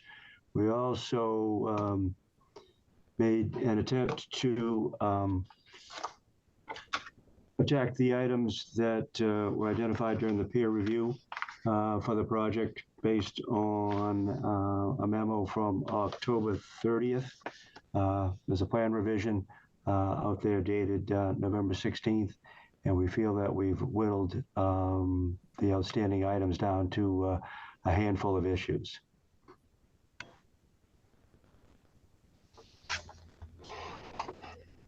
Okay. So if you I want think to attack the memo, or I think at this point, I'd like to hear from our peer review consultant, Gina. You, thanks. Hi, everyone. Jean Christie, Principal Engineer with Ty and Bond. We did receive the revised documents and a response to our comments. I think in general, a lot's been addressed. There are probably a small handful of things that we probably want to talk about tonight. I think there's a couple that are pointed back to the board. I'm not sure how you want to handle some of these things. There's a couple specific to some real technical stormwater things. I don't think any of them are going to really change kind of the end result of the design.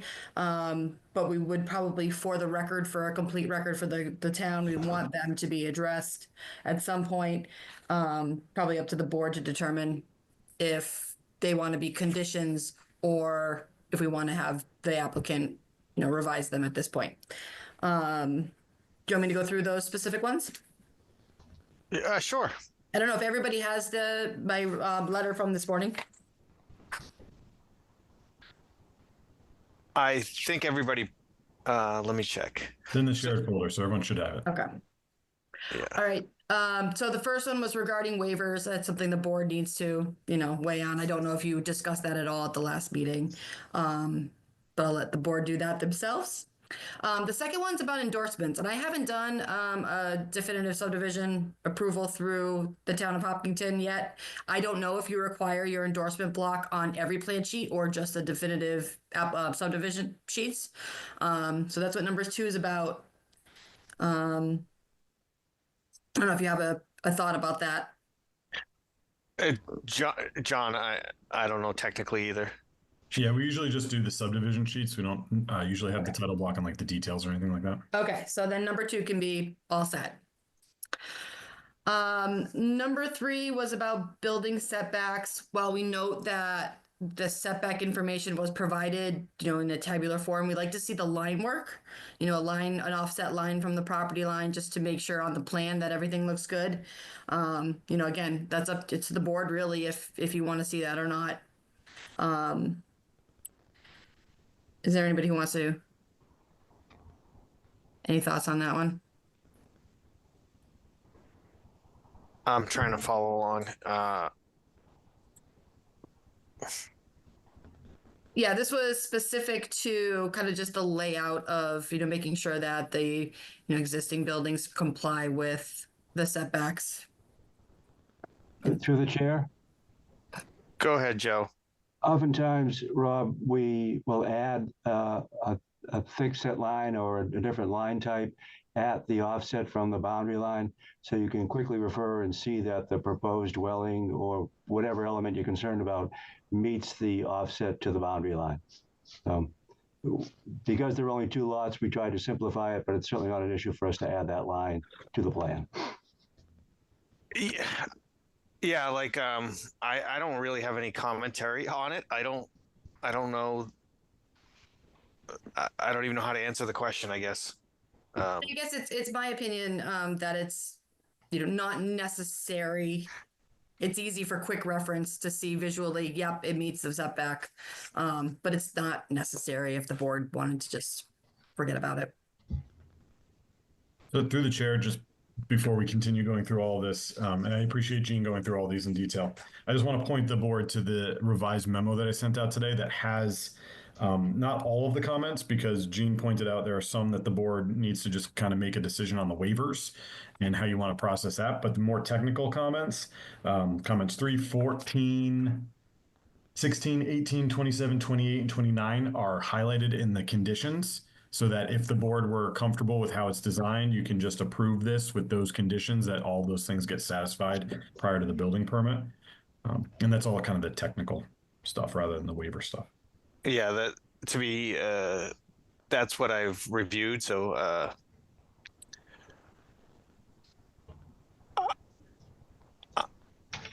I'm not sure what to. Gene, why don't you keep going through the list here? Okay. Go ahead. Okay. As John said, the next bunch regarding the stormwater compliance with the Massachusetts stormwater standards. Generally, I think all of that has been addressed. So then we get down to, again, like John said, some of the nitty gritty technical pieces. Number 14 was in regard to the hydrologic soil grouping. We don't feel it's our job to go look for that. We'd like to see that presented in the stormwater report. That could be a condition of approval. We don't think it's wrong. It's just, some wrapping up the loose ends on that. Number 16, this is where we recommend that the applicant, include the seasonal high groundwater elevation in the model, just to make sure nothing wonky is happening, after the fact. I don't think it's going to change anything, but just want to include that piece. Again, could be a condition of approval. Number 18 was minor comment about pipe lengths in the model. A simple thing. It's not going to change anything again. Again, could be a condition. Then we keep going down to the end here. Number 27 is we didn't see anything from the fire department. But I don't need to, as long as the board is satisfied with fire department's approval, we are as well. And then there was two technical additions based on the revised information, number 28 and 29, really specific to the infiltration system, as well as what the gravel surface is, because the gravel is considered impervious here. So again, those are things I can absolutely review outside of the hearing process, if the board wishes to go that way.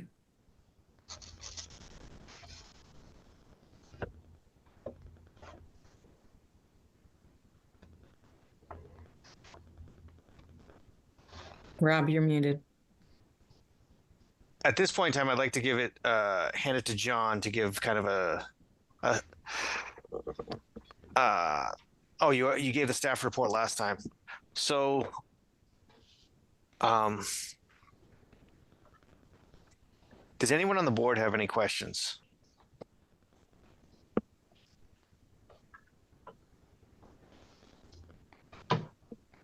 Lucia, go ahead. So in terms of the fire department, because that was pointed out, I went back and I looked, and one comment that I did see was that they said all aspects of the driveway bylaw must be met. That was a comment from the fire department way early on. And so my question was, is this the case?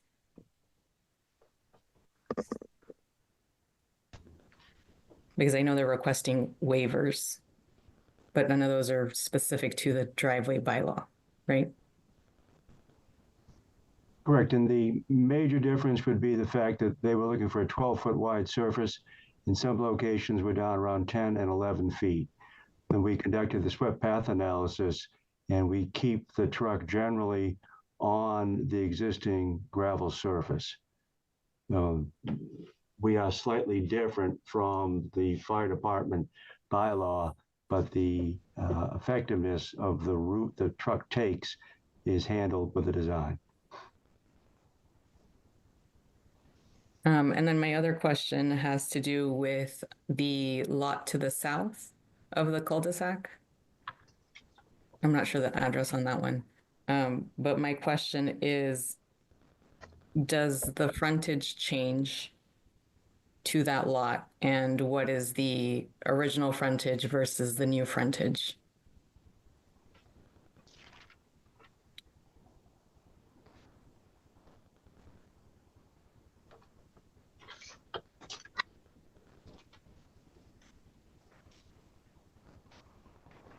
So go ahead.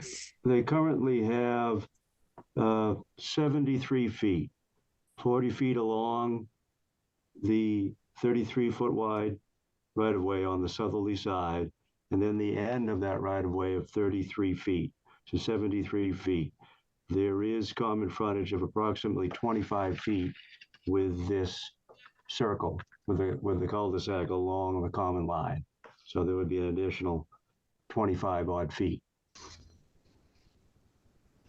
Then my follow-up question is that's below the 100 feet of frontage that is required in this residential area. Like it was below and it will still be below the 100 feet of frontage.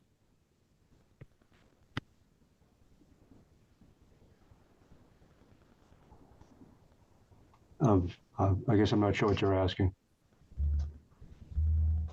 So I guess the basis of my question is I just want to make sure that we're not changing anything to the southerly lot by adding this cul-de-sac. So it currently, before you add the cul-de-sac, does not have the frontage necessary off of Nebraska to be a lot that meets the standard frontage requirements, but we're adding some frontage with the cul-de-sac. And if it's still below 100, then in essence, we're not changing that. But if it is 100 or more, now we would be changing that. So yeah, 73 up to 98. So we'll still be under the 100-foot minimum. Okay. Thank you.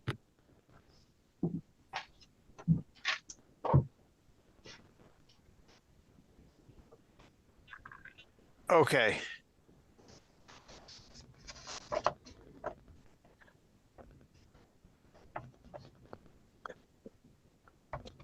John, do you have anything additional to add at this time, or? Nothing new, but just to kind of give the board a summary overview, it looks like the peer review is relatively comfortable with the design at this point. There are some things that still need to be addressed, but I think they are, and Gene, correct me if I'm wrong, comfortable with these being conditioned of approval. So at this point, I think it's in the board's hands, and go through your hearing outline and hopefully get through this tonight.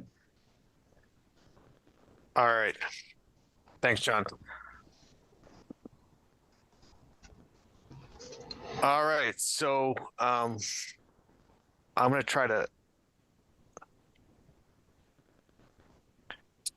try to move through this.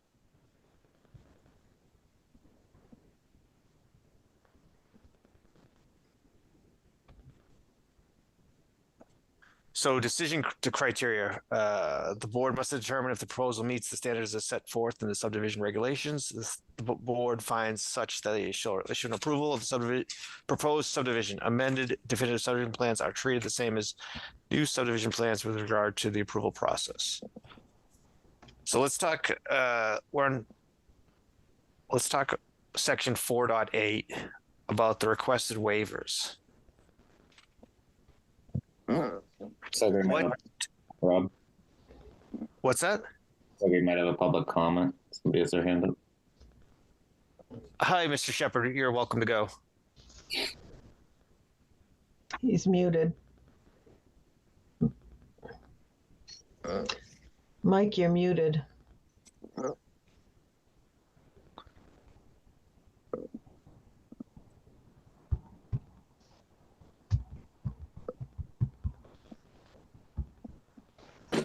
I think now you can hear me. Yep, we got you now. Great, thank you very much. First of all, I want to thank Rob, you and all the members of the board for the hard work you do. Tonight is indicative of what you normally do, and I'm thankful for your job you're doing. I want to speak to the Diana project only because the Diana family is a multi-generational family in town. They've been here forever. Jeff and his brothers, Jeff works for his dad, Billy, and one brother was a former police officer and another one works in construction, a police officer in Hopkinton. It's a great family. Jeff and his wife and daughters live now down in Woodville, and they've kind of outgrown their house. And having the family together up on Nebraska Street, much the same as most of the neighbors wrote you guys letters in support, is important for them. It's important for me as a family. And I just want to say that I really endorse and support this project, and hope that you folks will approve Jeff's request so we can get this thing going. Great family. Again, you guys do a great job, and I thank you for it. But that's about it. All right. Thanks, Mr. Shepherd. I appreciate it.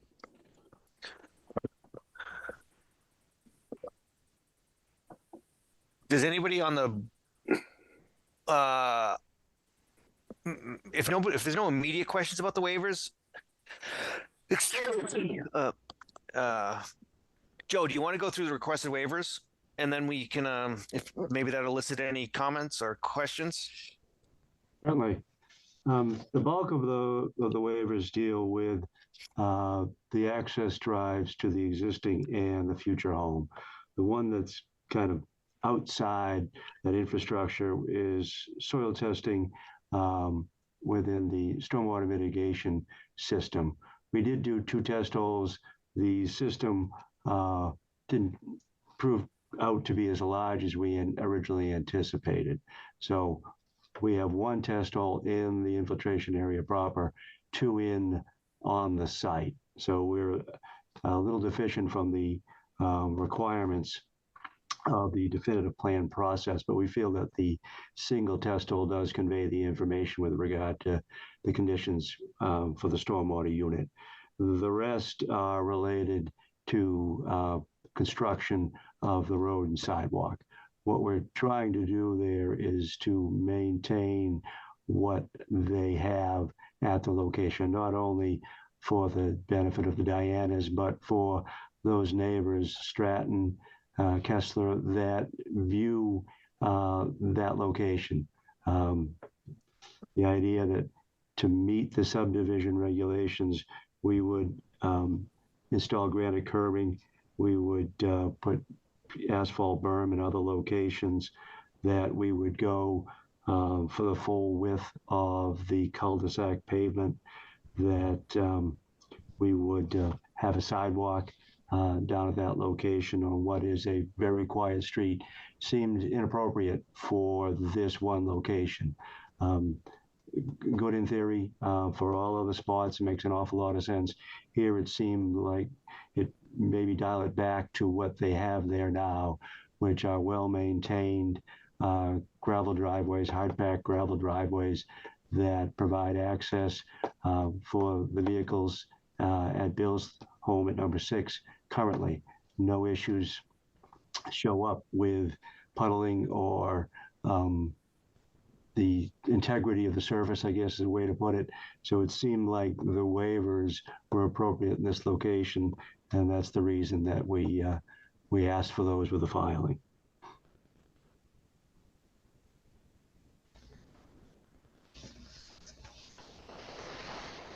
Okay.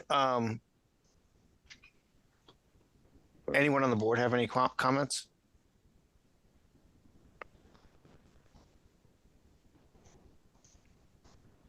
What's the total length of Nebraska Street? Currently now it's 380 feet, and the addition will take us to 487. Okay. Matthew, go ahead. Thanks. I tend to agree with this. As much as I love sidewalks in town, I tend to agree on this specific case. It doesn't make sense. I just bringing up Nasia's question earlier was I guess I wasn't quite clear on the response. I know they did a swept path analysis, but did the fire department have any see that or agree that it was good enough and have any comments before we grant a waiver on the width of the travel minimum width of the traveled way? Yes, they were part of the pre-submission meeting, well, the department heads. We also spent some time with them offline going through the analysis. Jeff spent some time with the former chief down there reviewing all of this stuff. And they felt the situation was satisfactory. They did ask Jeff at the time of construction to perhaps allow them to take the truck down there and run it through the maneuvers to access and move from the site, and then make any changes necessary. And Jeff's certainly willing to go through all of that. So the model appears to work, and we're going to test it out at the site. Thank you. And through the chair, that's probably to John, that's covered by 23E in the conditions, right? So that we'd get an approval just to confirm that before, I guess, anything gets built or approved. Yeah, so comment 27. Yeah, so 23E, or sorry, condition 23E, comment 27 addresses this. And so if the board were to approve it and then use these proposed conditions, that would require the submission of the whatever the fire chief, the approval from the fire chief in order to get the building permit.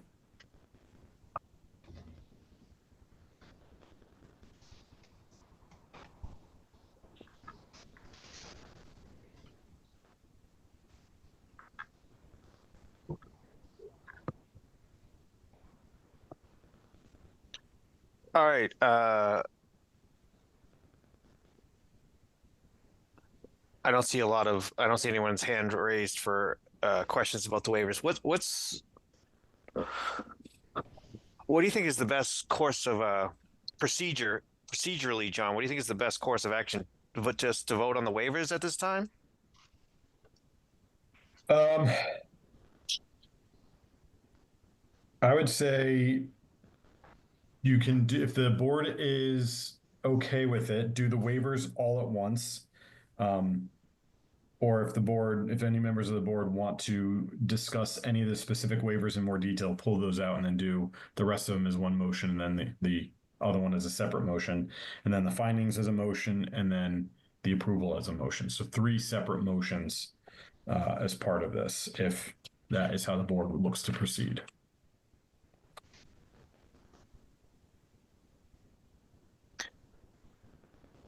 Does anyone want to pull out any of the requested waivers to discuss independently?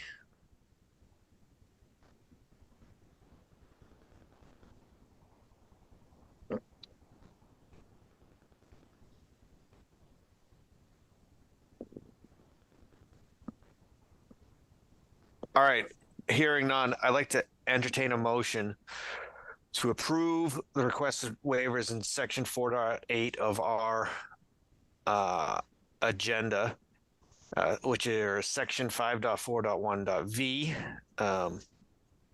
section 8.2.2.a, section 8.2.2.c, section 8.2.3.c, section 8.2.4.b, section 8.2.5.b, section 8.3, as detailed in our agenda memo.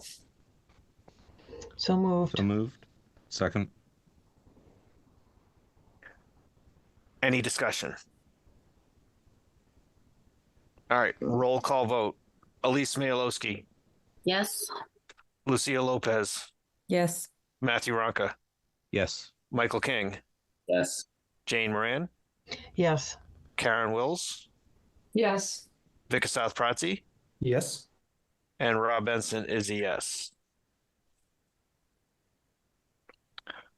All right, section 4.9, the proposed findings. I'm going to read these out loud. The proposed amendment to the definitive subdivision plan conforms to the subdivision regulations. Number 2, Nebraska Street is an existing dead-end street that was established prior to the subdivision control law. Section number 3, the waivers granted by the board are not anticipated to adversely impact the surrounding neighborhood. So I'd like to entertain a motion to approve the proposed findings that I just read aloud. So moved. Second. Roll call vote. Elise Smialowski, Yes.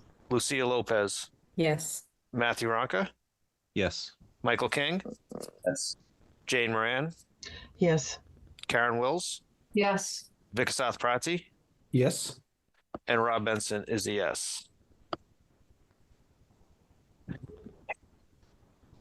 And do I need to read? I believe I need to read all the proposed conditions. Is that correct, John? They have to be read aloud. It doesn't have to be you. If you want to take a break, I can take over.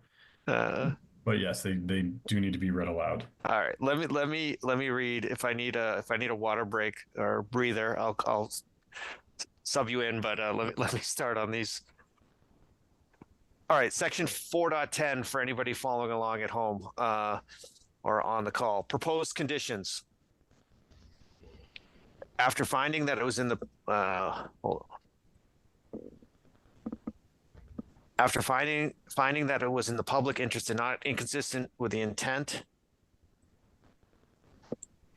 and purpose of the subdivision control law, the planning board waived strict compliance with the following provisions of the rules and regulations related to the subdivision of land, the subdivision regulations. The waivers of the provisions allow the construction of the subdivision as shown on the approved subdivision plan. And list waivers granted. So that's section 5.4.1.v, section 8.2.2.a, section 8.2.2.c, section 8.2.3.c, section 8.2.4.b, section 8.2.5.b, and section 8.3. So number 2, maintenance of any and all stormwater management facilities outside the road rights of way shown on the subdivision plan shall be responsibility of a homeowners association and not the town of Hopkinton, if applicable. The maintenance agreement shall include a provision which allows the town of Hopkinton to perform emergency work and for reimbursement therefore. Homeowners association documents shall be submitted to the principal planner for review and approval prior to the commencement of construction. Prior to the planning board's endorsement of the subdivision plan, the applicant shall execute an agreement with the planning board that no lot depending on the new roadway for their legal frontage shall be sold or buildings or structures erected or placed on or building permits issued with respect to any such lot until 3A, the work on the ground necessary to adequately serve such a lot has been completed in accordance with the contents of the subdivision plan and profile and the subdivision rules and regulations, and that all other requirements of the subdivision rules and regulations have been fully complied with, or the applicant has executed a contract with the planning board accompanied by appropriate security to secure performance consistent with section 7.6 of the subdivision regulations to complete construction of the roadway in accordance with that subdivision rules and regulations on or before a date specified in the contract, and the applicant has recorded in the Registry of Deeds or Land Court a certificate Form K executed by the planning board that the above conditions with respect to any such lot have been completed or have been amended and modified, revoked, waivers, or released by the planning board. Number 4, a town clerk certified version of this decision shall be recorded at the Middlesex County South Registry of Deeds prior to the issuance of a building permit for the work that is subject to this decision. The Director of Municipal Inspections inspects projects under construction for compliance with the approved decision. This includes the driveway, roadway, and infrastructure construction shown on the plan. If the Director of Municipal Inspections determines at any time before or during construction that a registered professional engineer or other such outside professional is required to assist with the inspections of the stormwater management system or any other component of the approval, the applicant shall be responsible for the cost of those inspections. All construction activity shall adhere to applicable local, state, and federal laws and regulations regarding noise, vibration, dust, sedimentation, and the use of interference with or blocking of town roads. The applicant shall be responsible for mitigating all construction-related impacts, including erosion, siltation, and dust control. The applicant shall maintain all portions of any public way used for construction, access free of soil, mud, or debris deposited due to use by construction vehicles associated with the project, and shall regularly sweep such areas as directed by the Director of Municipal Inspections in consultation with the DPW Director. During construction, streets shall be swept and catch basins, sumps shall be cleaned regularly, at least twice a year, or otherwise directed in an order of conditions issued by the Conservation Commission. The applicant shall regularly remove construction trash and debris from the site in accordance with good construction practice and the construction management plan. No tree stumps, demolition materials, trash, or debris shall be burned or buried on the site. A completed signed construction management plan shall be submitted to the principal planner prior to the commencement of any site work. The applicant shall submit a revised full plan set, which includes all of the modifications made during the public hearing process and any required in this decision prior to the commencement of any site work.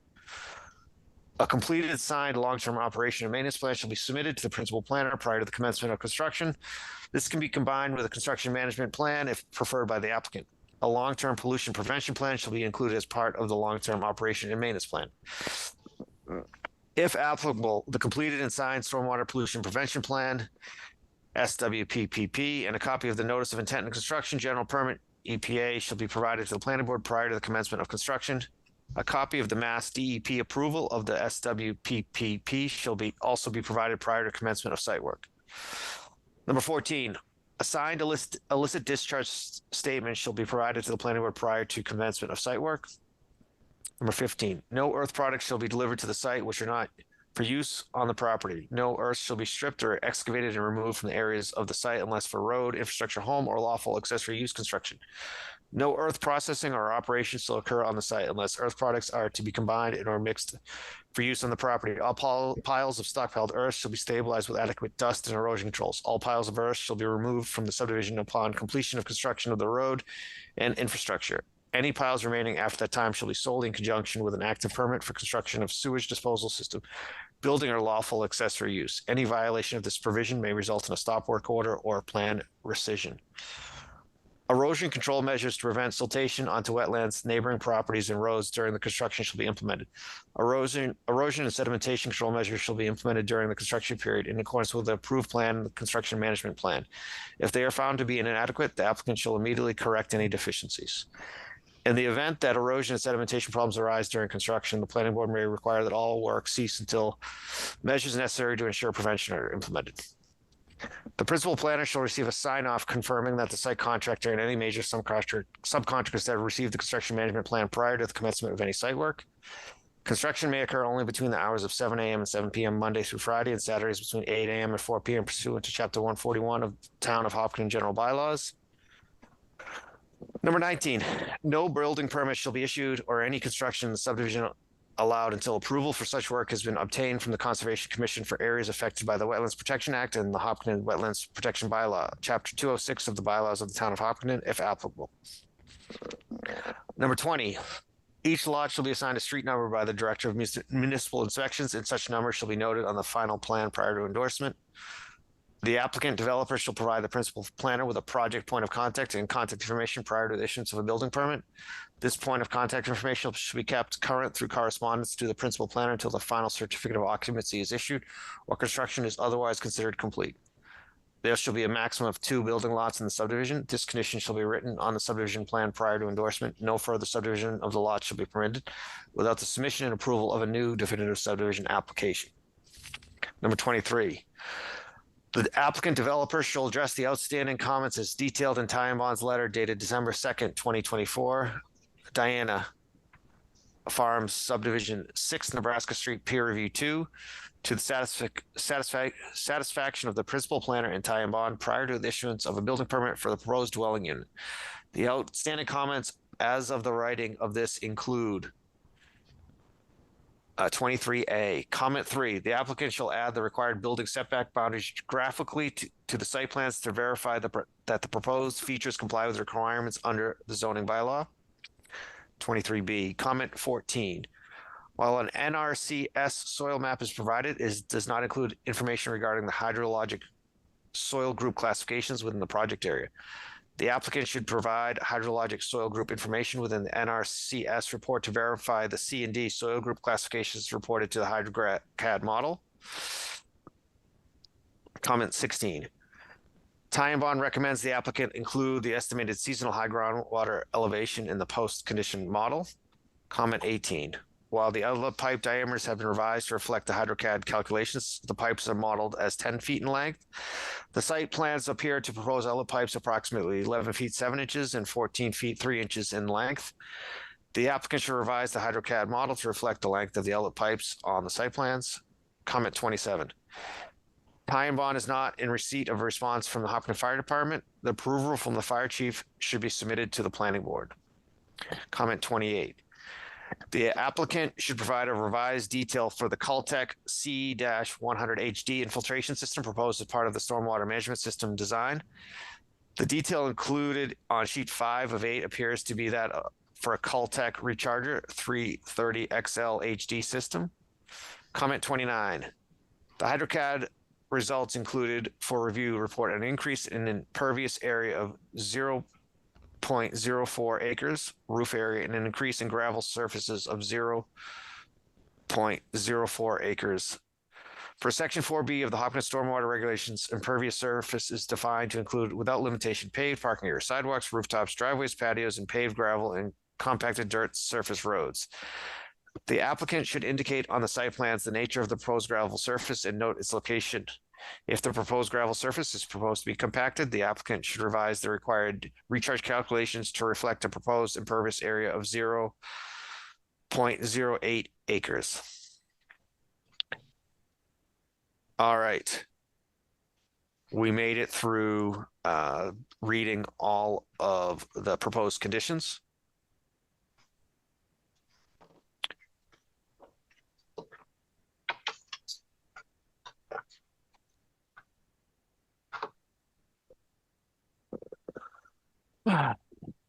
So we've approved the waivers. I just hold on.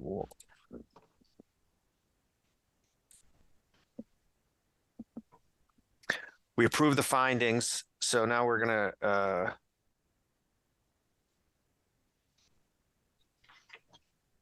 does anyone have any comments before I entertain a motion for the project?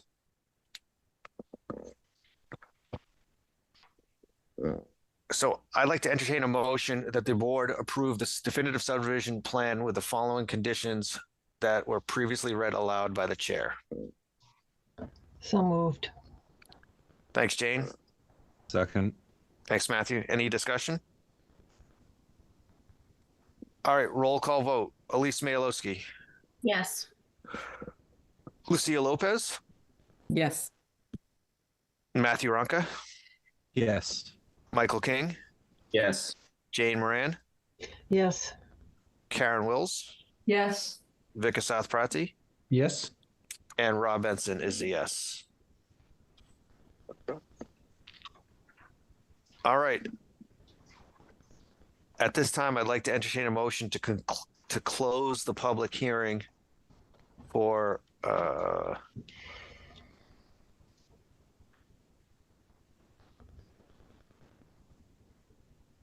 for 6 Nebraska Street. So moved. Second. All right, roll call vote. Elise Mayalowski. Yes. Lucia Lopez. Yes. Matthew Ronca. Yes. Michael King. Yes. Jane Moran. Yes. Karen Wills. Yes.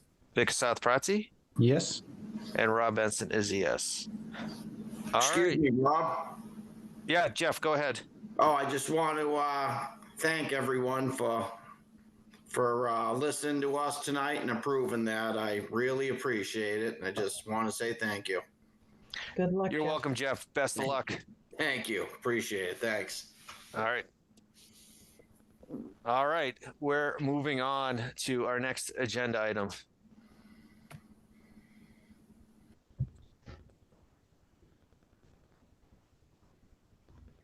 "18 Cedar Street" is so this is they are looking for a special permit for off-site parking in the business district. All right, who's going to speak on behalf of the applicant? Point of order. Good evening, everybody. Meeting first. Oh, I think I have to open the public hearing. Do I need to open? Yeah, I do. I'd like to entertain a motion to open the public hearing for 18 Cedar Street. So moved. Thanks, Matthew. Thanks, Michael. Sorry about that. Roll call vote. Elise Mayalowski. Yes. Lucia Lopez. Yes. Matthew Ronca. Yes. Michael King. Yes. Jane Moran. Yes.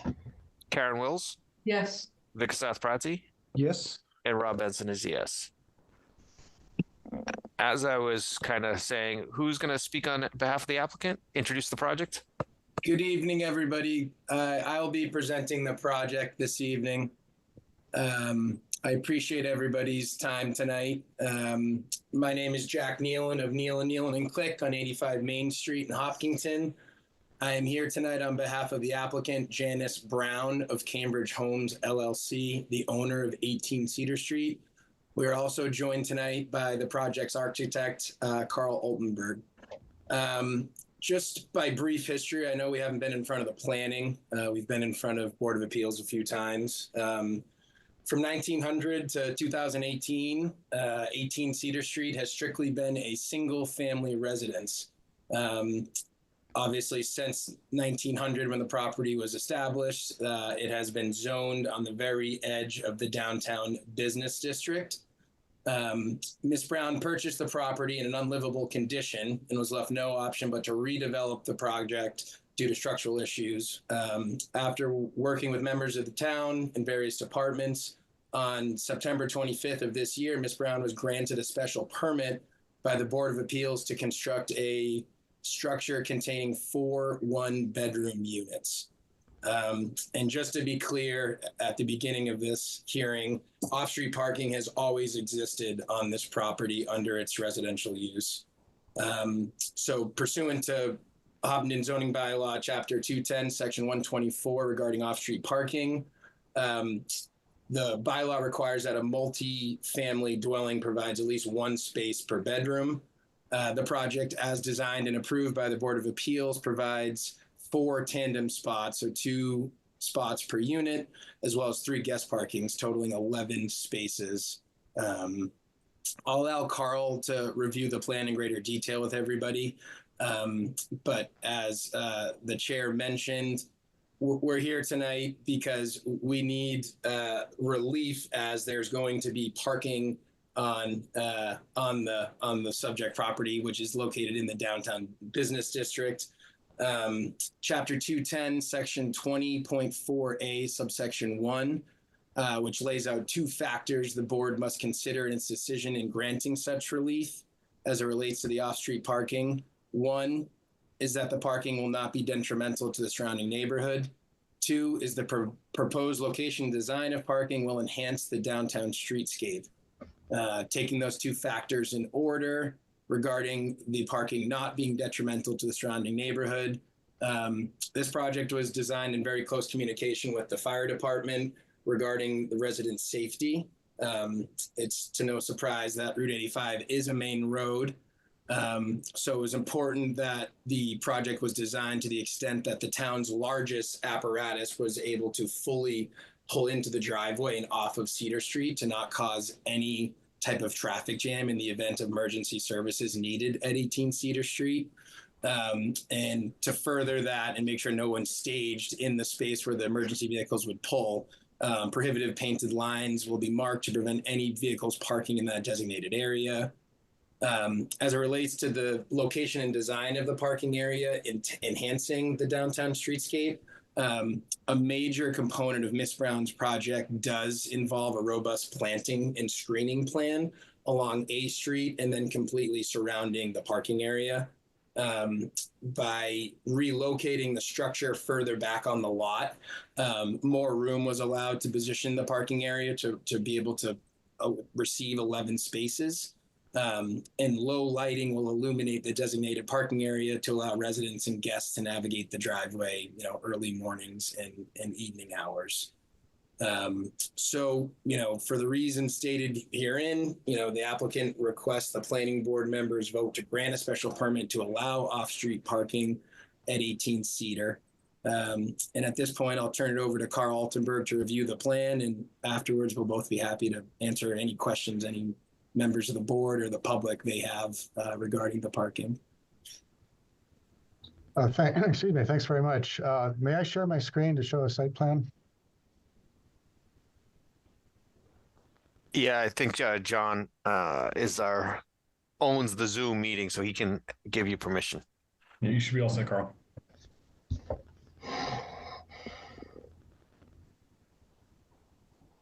Okay. Can everyone see the drawing on the screen? I'll zoom in a little bit to make it easier to see. This is a site plan. Route 85/Cedar Street is running. Carl, I wonder if we're seeing your other screen. We're seeing kind of a engineering schematic. Oh, that's not what you're supposed to see. Graphing. Okay, I messed up. No worries. It's 9:23. It's 9:23. How's that? There you go. All right. You didn't want to see my CAD drawings, huh? So the site plan is as you know, the site is located at the corner of Cedar Street, which is Route 85, and A Street. Let me zoom out a little bit. It's about a little under 12,000 square feet. As was mentioned, it's at the very edge of the business district zoning district, but it is the abutting properties on the two abutting sides are RA, residential district. And the property across A Street, although it's in the business district, has a very sort of residential scale structure in it. So the whole site, and it is of course existing as a single family residence, so it looks and feels like a residential location, not so much a business. Ms. Brown purchased the property with the intent and the desire to provide housing, particularly housing of sort of modest scale, to appeal to those who would like to live in the area close to the business district of Hopkinton, as opposed to a large single family house or something which could be built there. Under the zoning bylaw, a residential use in a business district is permissible by special permit, which we have obtained. And the residential use or the zoning requirements would be those of the RA district, even though it's in the BD district. And the key ones here are the setbacks, and that is for residential use. There's a 40-foot setback from the street and 10 feet from the side. In this case, it's a corner lot, so the 40-foot setback applies to both Cedar Street and A Street. On my site plan, I've indicated a red dashed line, which is the setbacks. And as you can see, there's not a whole lot of space left over after the setbacks are applied in which to construct a building. The building, as was said, is 4 units on 2 stories. Each unit is about 1,000 square feet or so. So the footprint is roughly 2,000 square feet. And that pretty much fills up the available area. Therefore, there is no option but to locate parking between the building and one of the 2 streets. And our understanding is that a special permit is required from the planning board to have parking between a principal building and a street. We are showing here the parking located between the building and A Street. And this allows the space in front of the building to remain open, kind of like a big front yard. The existing single-family house, which has not been inhabited for many years, it's in very poor condition, is shown by this light gray dashed line here. And it does not comply with setbacks or much else in terms of zoning and building code requirements. The proposal is for, as Jack said, for 11 parking spaces, 8 of which are a tandem arrangement, so that each unit would have 2 spaces, even though only 1 is required by the zoning, plus 3 guest spaces. We would be providing screening, landscape screening, and a solid fence to hide the parking from A Street and from part of Cedar Street. I'd like to move to the next drawing, if I may. We did a sort of context plan to show the size and position of the building relative to other structures that are nearby. We sort of see this building as sort of like a house. It's in a residential area. We've designed it as a wood-framed house with kind of a traditional residential style to it, as opposed to a large commercial structure. And we're trying to treat the site as like a big, like a yard, like a big front yard with the lawn and so forth in front of it. This is the site as it appears now. This picture was actually taken several years ago, but the house still stands on the left. This is Cedar Street running in front of the picture, and A Street off to the right-hand side. And this is our proposed structure. This is a view taken from roughly the same position as that previous image. The driveway would be in the same position as the existing driveway, which we felt was actually a pretty good location. We didn't feel it was appropriate to add a driveway serving a parking lot onto A Street. It'd be better to have it onto Cedar Street, but it was an appropriate distance away from the corner. You don't want it too close to the corner, and we didn't want it too far to the north here because that would sort of interfere with our concept of the big lawn in the front.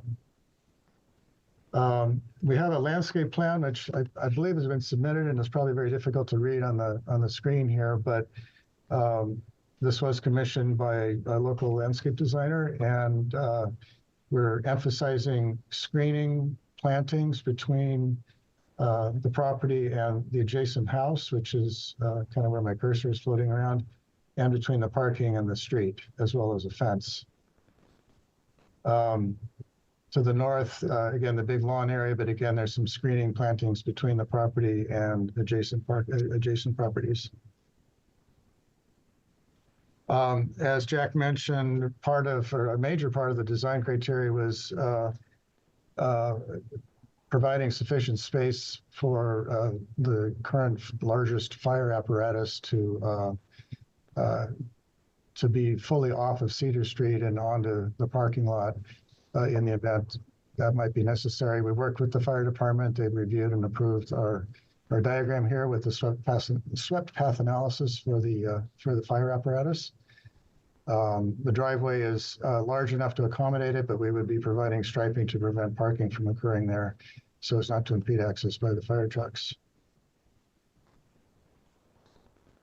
And an aerial view rendering, just to kind of further illustrate the proposal. The landscape shown in the rendering is, the renderer took some artistic license. It's not an exact representation. I can describe the plantings a little bit if you'd like, but the concept is some screening here. The adjacent house is not shown in the rendering, but there is an adjacent house here, which we try to screen from the parking lot with plantings. There's also an elevation difference in that the ground level of the parking lot is a couple of feet lower than that of the adjacent land, so that plus a low retaining wall, plus the fencing, plus the plantings will prevent any headlight glare from reaching the house next door. Along A Street, there'll be a 6-foot high solid fence wrapping down A Street and then across part of Cedar Street to screen the view of the cars. And in addition, a lot of plantings to screen from view and also to prevent the possibility of people parking where they're not supposed to off the pavement, between the pavement and the fence. I do have additional drawings, floor plans and other sort of construction drawings, but I suspect they're not really necessary, and I hate to kind of waste your time showing that. I think the proposal is pretty straightforward. We're simply looking for a special permit to allow parking between the principal building and the street. And in this case, there kind of isn't any choice but to do it that way. So I'd welcome any questions. Thank you, Carl. Does anyone on the board have any questions?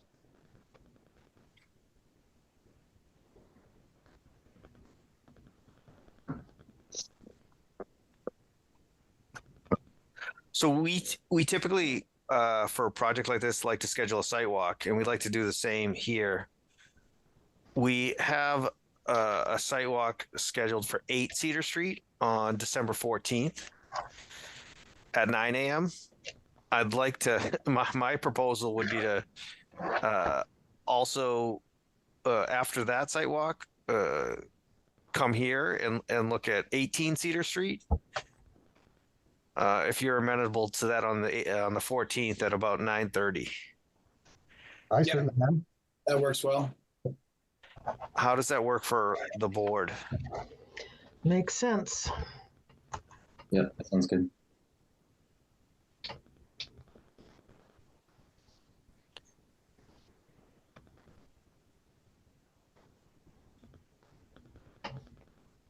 All right, John, does it make sense to would you like to give a staff report on this tonight? Sure. So this is a special permit that we don't grant very often because it's only applicable in certain situations. But it's really parking between a building and the roadway. So it's intended if you're going to do parking in your front yard, essentially. This is a unique situation in that it's a corner lot, so it has a street on 2 sides, and therefore parking on the side of the building is technically parking between the road and the building. If this wasn't a corner lot, this likely would not need a special permit. So it's really just the planning board's role to determine if this is appropriate. and if the screening is appropriate.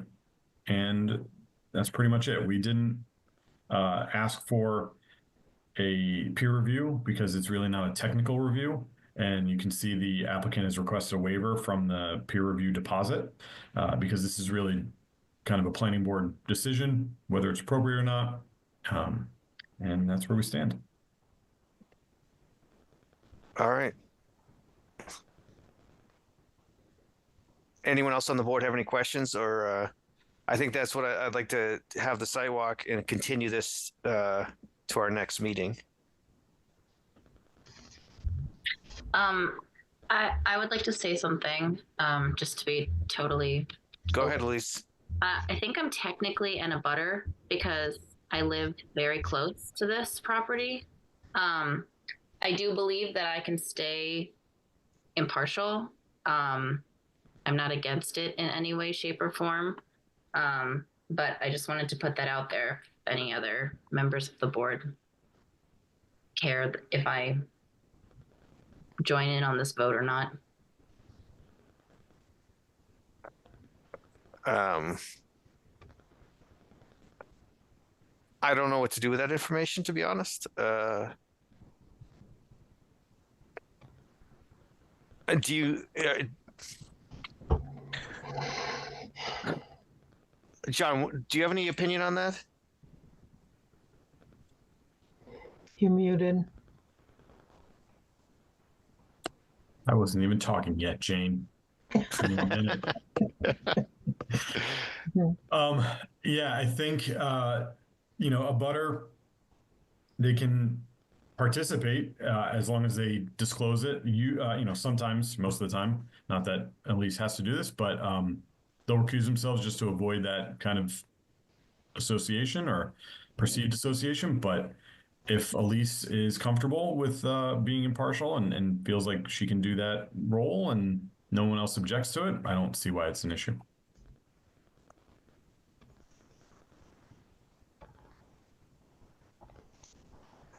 For what it's worth, the applicant has no problem with her voting on this hearing.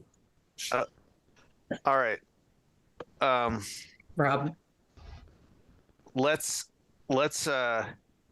is the applicant okay with continuing this to our next scheduled meeting on December 16th?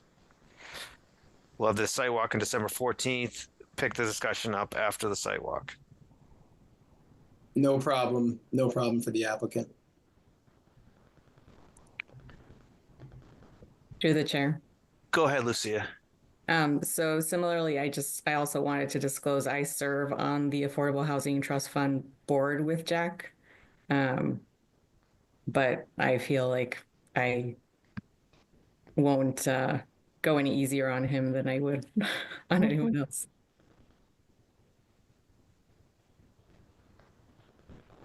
Okay. All great information. At this time, I'd like to entertain a motion to continue the public hearing for 18 Cedar Street to December 16th. So moved. Second. Thanks, Matthew. Thanks, Michael. Roll call vote. Elise Mayalowski. Yes. Lucia Lopez. Yes. Matthew Ronca. Yes. Michael King. Yes. Jane Moran. Yes. Karen Wills. Yes. Vikasath Prati. Yes. And Rob Benson is a yes. All right. Thanks, Mr. Nealon. Thanks, Carl. I'll go by Carl because it's easier than your last name. But thanks, Yeah, Carl. That's fine with me. Yeah. Thank you all. Thanks. Thank you very much. Thank you. At this time, I think that brings us to the end of our agenda. So at this time, I'd like to entertain a motion to adjourn for this evening.